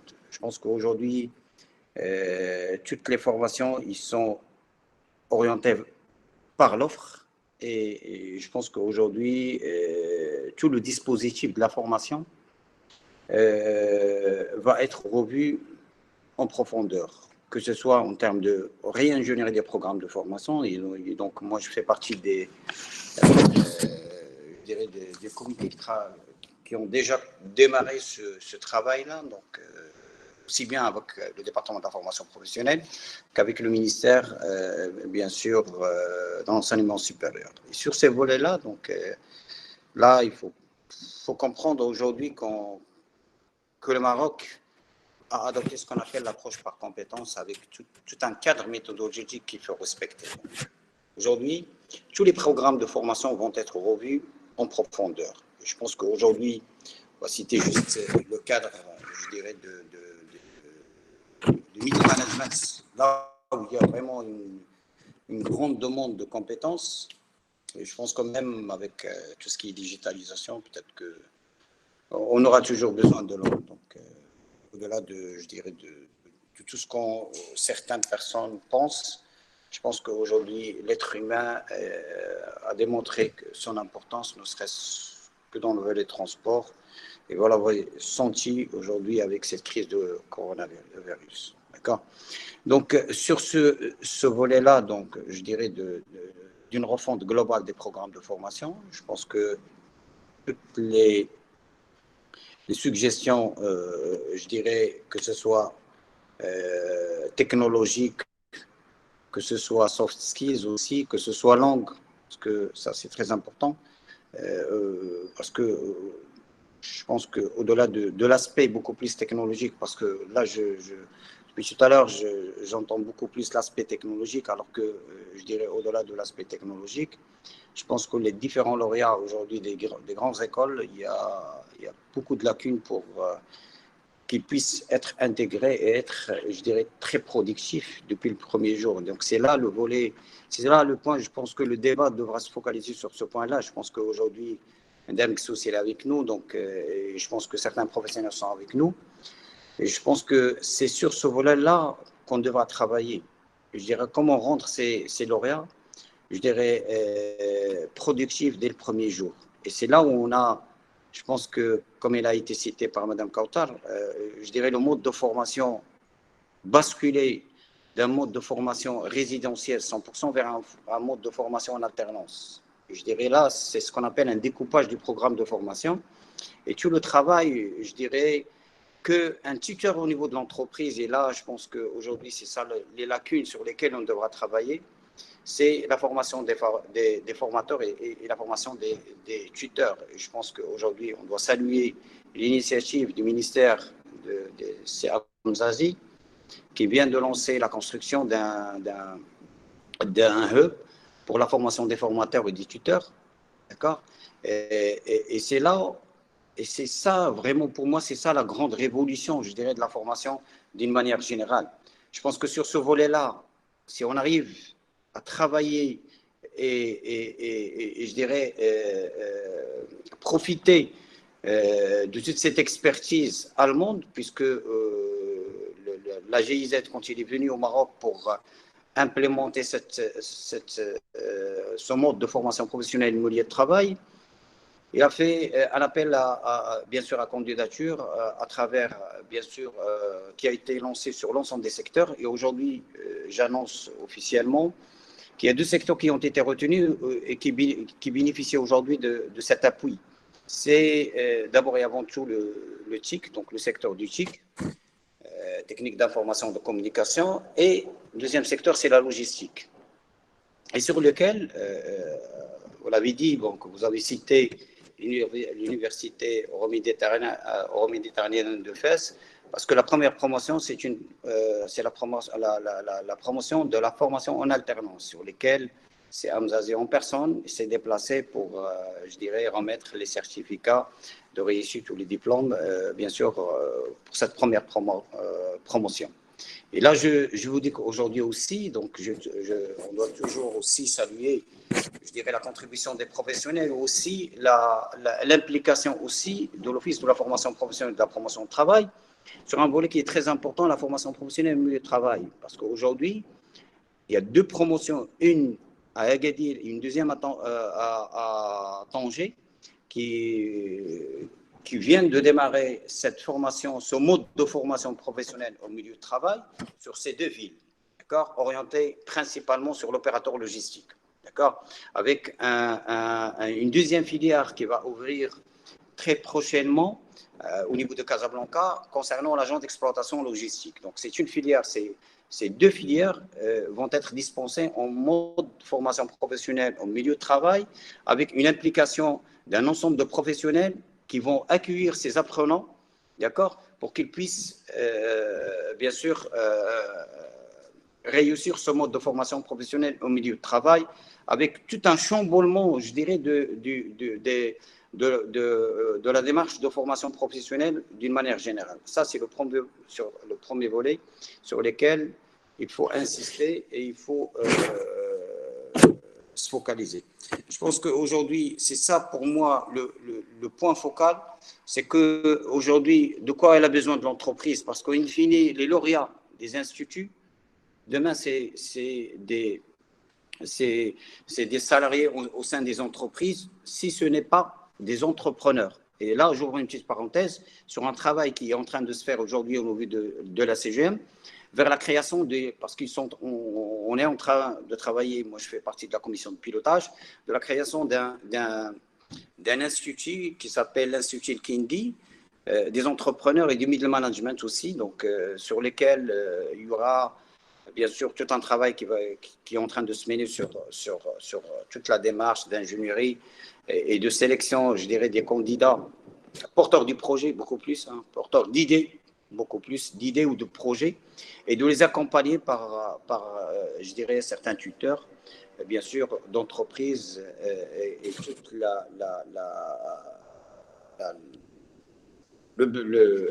la logistique nécessaire pour qu'ils puissent, bien sûr, réussir le projet. Donc, voilà, donc ça, je pense que c'est ça le plus important, au lieu de se focaliser beaucoup plus sur la technologie. Et voilà, je m'arrête là. Merci énormément, Karawel, c'était très très clair. Avant de passer à la dernière, bien sûr, le dernier volet, les dernières questions aux différents intervenants, il y a quand même une question d'un auditeur. Je pose la question à Madame Zoubida, si vous souhaitez la prendre. Il y a en fait une question sur l'application de la méthode CICI. Comment ça peut minimiser, bien sûr, les variations des stocks? Donc, c'est une question un peu plus générale, pas en relation avec la conjoncture actuelle, mais quand même, on répond à cette question d'ici. Merci beaucoup, Simouad. En fait, par rapport à l'application du Six Sigma, en fait, Six Sigma, c'est un peu général, donc c'est la méthode d'Emaïcé. Et donc, si on peut l'appliquer, que ça soit pour la gestion de stock, que ça soit pour même toute optimisation durable. Donc, après, donc, ça peut réduire les variations, effectivement. Donc, ça permet, avec les erreurs qualité ou les erreurs qu'on mettait avant, donc à travers, bien sûr, une gestion de projet et à travers énormément de choses qu'on peut faire lorsqu'on va gérer le projet, qui sont les équipes, qui est le pilote du projet, qui est le sponsor, qui est le coach du programme, en fait, Black Belt. Donc, et finalement, pour arriver depuis la définition du modèle ou de la problématique qui peut être, par exemple, la gestion du stock, de la mesure des problématiques, de l'analyse, des variances et des variabilités. Donc, en fait, lorsqu'on parle de stock, on parle nécessairement des ruptures et des surstocks. Et donc, on va pour réduire, on va analyser tout ce qui va faire les ruptures et ce qui va faire ces surstocks. Et par la suite, donc, on va parler d'innovation ou d'amélioration. Qu'est-ce qu'on peut faire pour améliorer, pour mettre à niveau, et finalement le contrôle. Donc, le contrôle, on peut le faire avec des procédures, avec beaucoup de choses, donc qui vont nous permettre de s'assurer de la durabilité du projet et donc atteindre ses objectifs. Voilà, merci beaucoup. Merci à vous. Chers conférenciers, on arrive à la dernière ligne droite de cette conférence. Déjà, on s'approche de 2 heures. L'échange a été très fructif, a été très, très important. Je n'ai pas senti personnellement le temps passer. Et donc, en fait, cette dernière ligne droite, j'ai une question moi, que je trouve assez importante.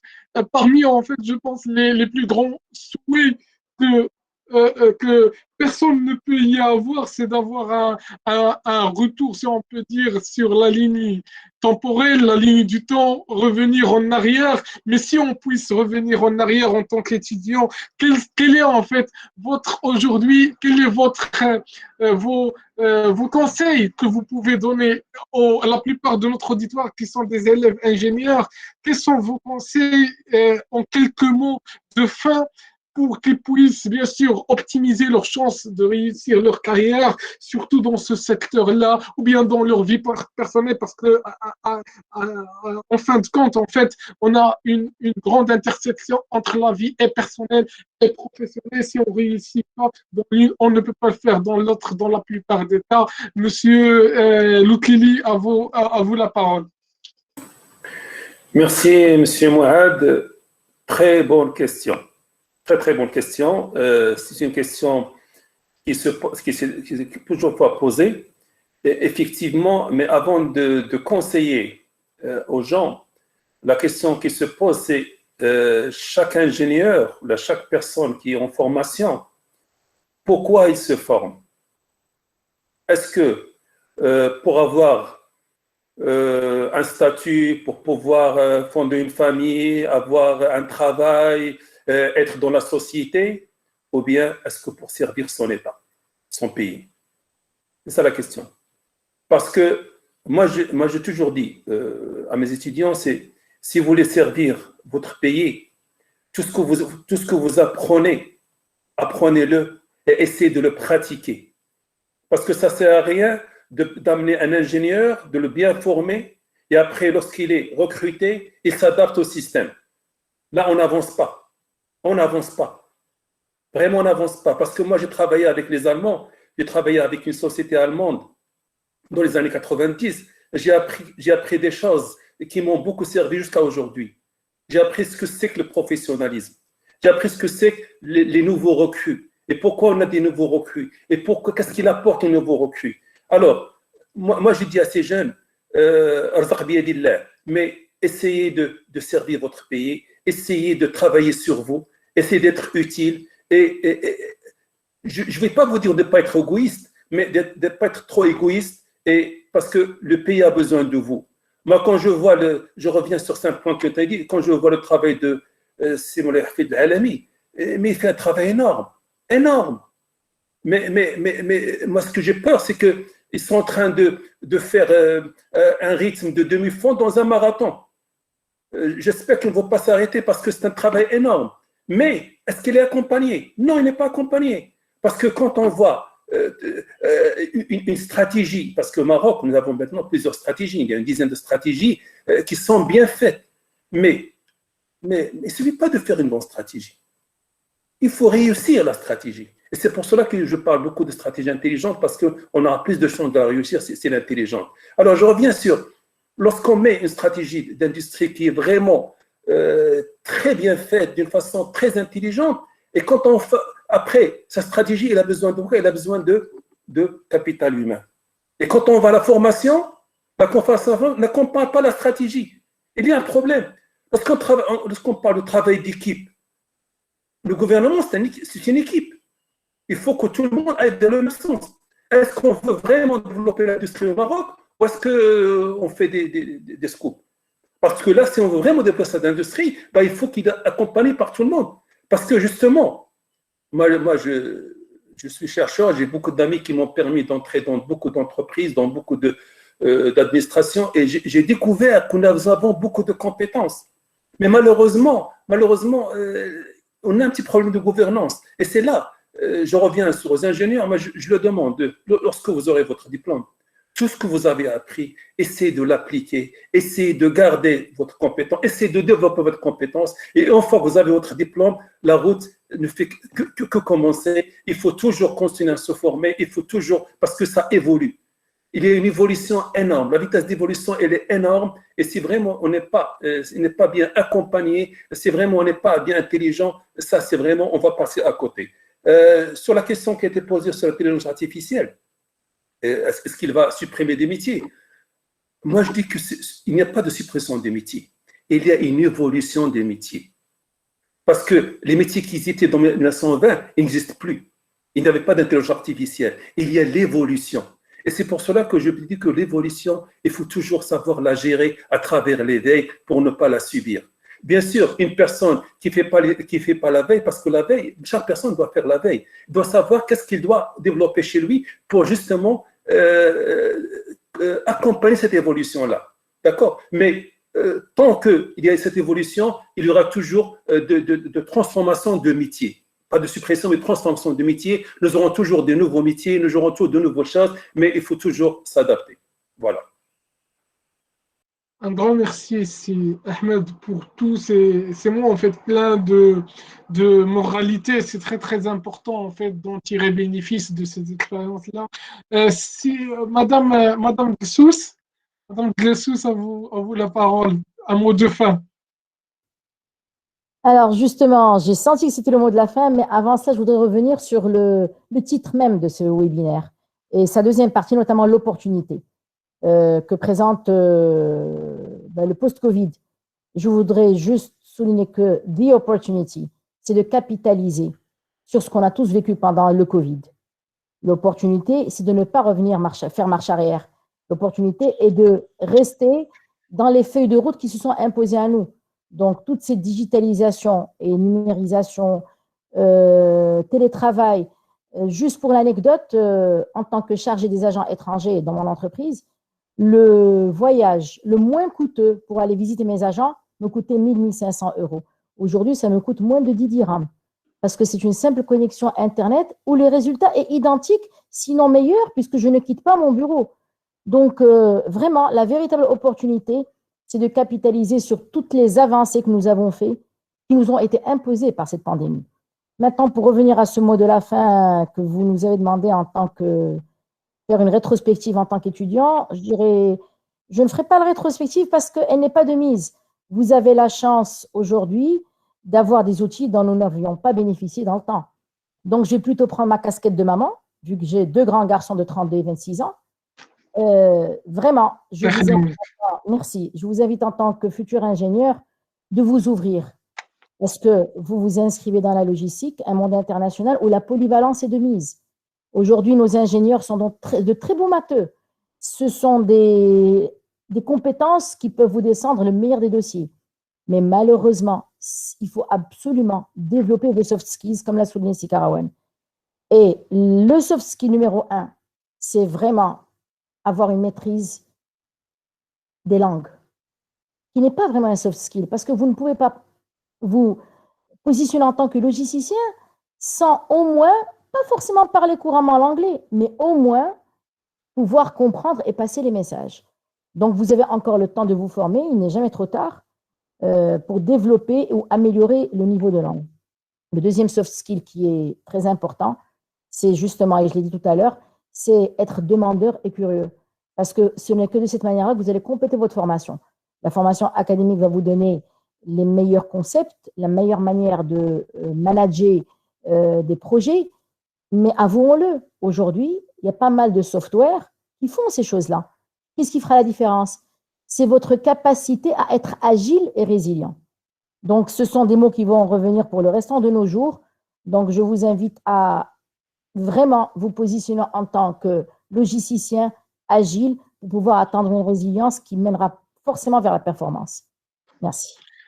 Merci à vous, Madame Kauta. Si Karawan, un mot de fin, s'il vous plaît. Je pense qu'ils ont résumé, donc ils n'ont rien laissé. Hein. En tout cas, je pense qu'aujourd'hui, on est en face des ingénieurs. Moi, malheureusement, je n'ai pas eu cette chance d'être un ingénieur. Moi, je suis passé par la faculté. Mais n'empêche de vous dire qu'aujourd'hui, sincèrement, je suis fier d'être devant des ingénieurs, futurs managers, beaucoup plus. Parce que là, on est sur le top management. Et qui dit top management, dit d'abord et avant tout des gestionnaires d'équipe. Des gens qui seront menés demain à prendre des décisions. D'être créatifs aussi. D'être agile, ça a été dit tout à l'heure. D'avoir ce qu'on appelle la veille. Et là, je remercie Silou Kili d'insister sur ce mot la veille parce que je dirais, nous aussi, dans notre secteur, on est sur cette veille-là, donc je ne voudrais pas revenir sur en arrière, mais je dis bien aussi à ces gens-là, la veille, elle est très importante. La question des certifications, certes, vous aurez demain votre diplôme, n'oubliez pas qu'il y a d'autres certifications. Essayez de peaufiner votre formation à travers des certifications complémentaires aussi. C'est très important. La formation tout au long de la vie, aujourd'hui, devra être votre devise. Et n'oubliez pas que l'ensemble des entreprises, ils sont là pour chercher des compétences et non pas des diplômes, et non pas un CV qui est bien entretenu, mais toutes les entreprises cherchent des compétences. Charge à vous d'être vraiment, et c'est ça le premier challenge, c'est de savoir vendre vos compétences aussi. D'accord? Ça, c'est le premier challenge. Comment, je dirais, réussir le premier entretien, je dirais d'embauche parfois. C'est très important. Et c'est là où on reviendra sur les soft skills qui sont très importants à développer au niveau de l'ensemble des établissements de formation supérieure. Et là, c'est un point sur lequel j'invite l'ensemble de se focaliser aussi. Et je pense qu'aujourd'hui, moi, ce que je pourrais dire à ces ingénieurs, il y a de la place pour tout le monde. Et les entreprises ont besoin de compétences beaucoup plus. Voilà, donc c'est ce que je peux vous dire. Donc, essayez de se lancer. Les entreprises sont là pour vous accompagner. Merci beaucoup pour ce bilan-là et surtout sur cette mise de cap, c'est hyper important. Madame Benmamoun, vous l'avez compris, vous allez nous donner un dernier bilan, un dernier mot de fin. À vous la parole. Merci beaucoup, Simouad. Merci à vous tous. C'était un plaisir de débattre avec vous, Sylvie Kili, Karoun et Madame Ksous. C'est un réel honneur pour moi. En fait, je prends ma deuxième casquette maintenant pour parler sur ce dernier point. En fait, ma casquette en tant que consultante et formatrice en soft skills. Donc, en fait, je rebondis sur en fait, ce que dit l'International Journal of Learning, donc qui déclare que pour le recrutement, il y a 15% de chances pour être bien recruté, être promu et évoluer dans sa carrière que les hard skills. Les hard skills, c'est quoi? C'est les compétences, c'est le diplôme, c'est les certifications. C'est tous les bouts de papier que vous pouvez avoir à travers des cabinets, à travers des universités. Mais par contre, 85% qui font la réussite d'une carrière, c'est les soft skills. Donc, c'est quoi les soft skills? C'est les basiques du soft skills. C'est d'abord connaître soi-même. Comme a dit Sylvie Kili, qu'est-ce que je veux faire moi déjà? Pourquoi je fais cette formation? Quelle est ma raison d'être dans cette vie déjà? Donc, je me connais déjà assez avant de servir quelqu'un d'autre. Parce que si moi, je ne me connais pas assez, donc en fait, malheureusement, en tant qu'étudiant, des fois, on fait l'erreur de je veux réussir, je veux avoir de meilleures notes. Mais finalement, j'oublie ce que c'est que moi, en tant qu'être humain, parce que les soft skills, si on veut les traduire en français, il n'y a pas une traduction exacte. Donc, c'est les compétences douces ou molles. Mais finalement, c'est quoi? C'est le savoir-être. C'est que moi, qu'est-ce que je peux être en tant qu'être humain? Comment moi, je peux gérer mes émotions? Lorsque je suis triste, je sais gérer ça. Lorsque je suis en colère, je sais gérer ça. Et je ne vais pas impacter l'autre par ma colère. Je ne vais pas impacter l'autre avec ma tristesse. Donc, je suis stressée, je ne vais pas impacter l'autre et je peux travailler en équipe avec les autres. Lorsque j'ai une équipe, je peux avoir ce sens de leadership, ce sens de communication. Donc, la langue, vous l'avez dit, Madame Ksous, c'est un très, très bon moyen.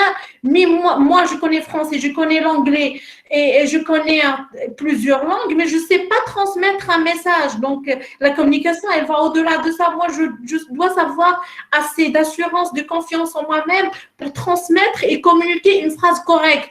Et donc, ça s'oublie pendant les études. On oublie ça, on ne travaille pas sur ça, on est focalisé sur des choses techniques.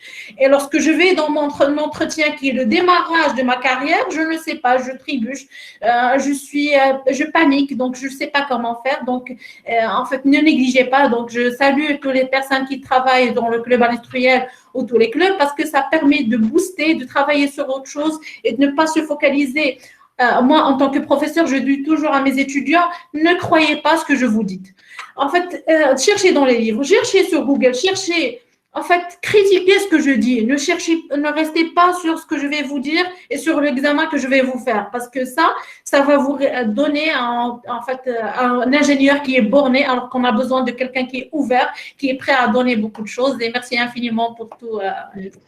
Merci à vous. D'ailleurs, on peut avoir une autre thématique d'une temps très importante sur les soft skills, parce qu'il y a des gens qui militent aujourd'hui chaque jour sur le changement du nom pour les soft skills à ce qu'il devient essential skills, parce qu'ils n'ont rien à voir avec le mot soft. Ils sont très durs, et pas toutes les personnes qui l'ont, et seules les personnes qui l'ont qui réussissent pour le transformer à essential skills. Je vous remercie énormément, et avant de se dire au revoir, je cède la parole à la présidente du club qui nous a réunis aujourd'hui. Houda, à vous la parole.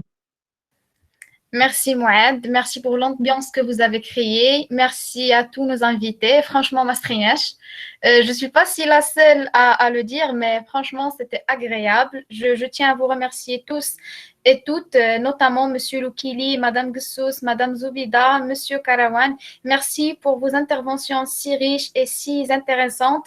Vous avez évoqué plusieurs points, soit sur le volet technique ou bien ce qui est soft skills. C'est très intéressant. Merci de nous avoir approchés comme étant des élèves ingénieurs et surtout en génie industriel et logistique. Pas uniquement des enjeux, des changements, mais également et encore des opportunités qu'a créé la pandémie. C'est très intéressant de nous rendre aussi optimistes pour le futur. Merci, merci. Et ainsi que j'aimerais mentionner le point que les communications et les débats qui se sont succédés durant cette réunion ont parfaitement répondu aux objectifs que s'était fixés pour cet événement. Et j'étais personnellement frappée, comme je crois vous tous, par la richesse et la variété des interventions soutenues par la plus exigeante des interventions. Merci également, Monsieur Mouad, pour l'ambiance que vous avez créée. C'était une ambiance conviviale et chaleureuse. Tout ce que nous espérions en préparant cet événement. Merci à vous tous. On a eu tout le plaisir et le privilège de vous recevoir en espérant de vous retrouver encore une fois parmi nos invités. Merci à toute personne qui a été présente avec nous. Merci pour vos encouragements et pour votre présence, pour votre attention également. Merci et bonne journée. Merci à vous. Au revoir. Merci. Merci. Merci, au revoir. Merci. Merci à vous.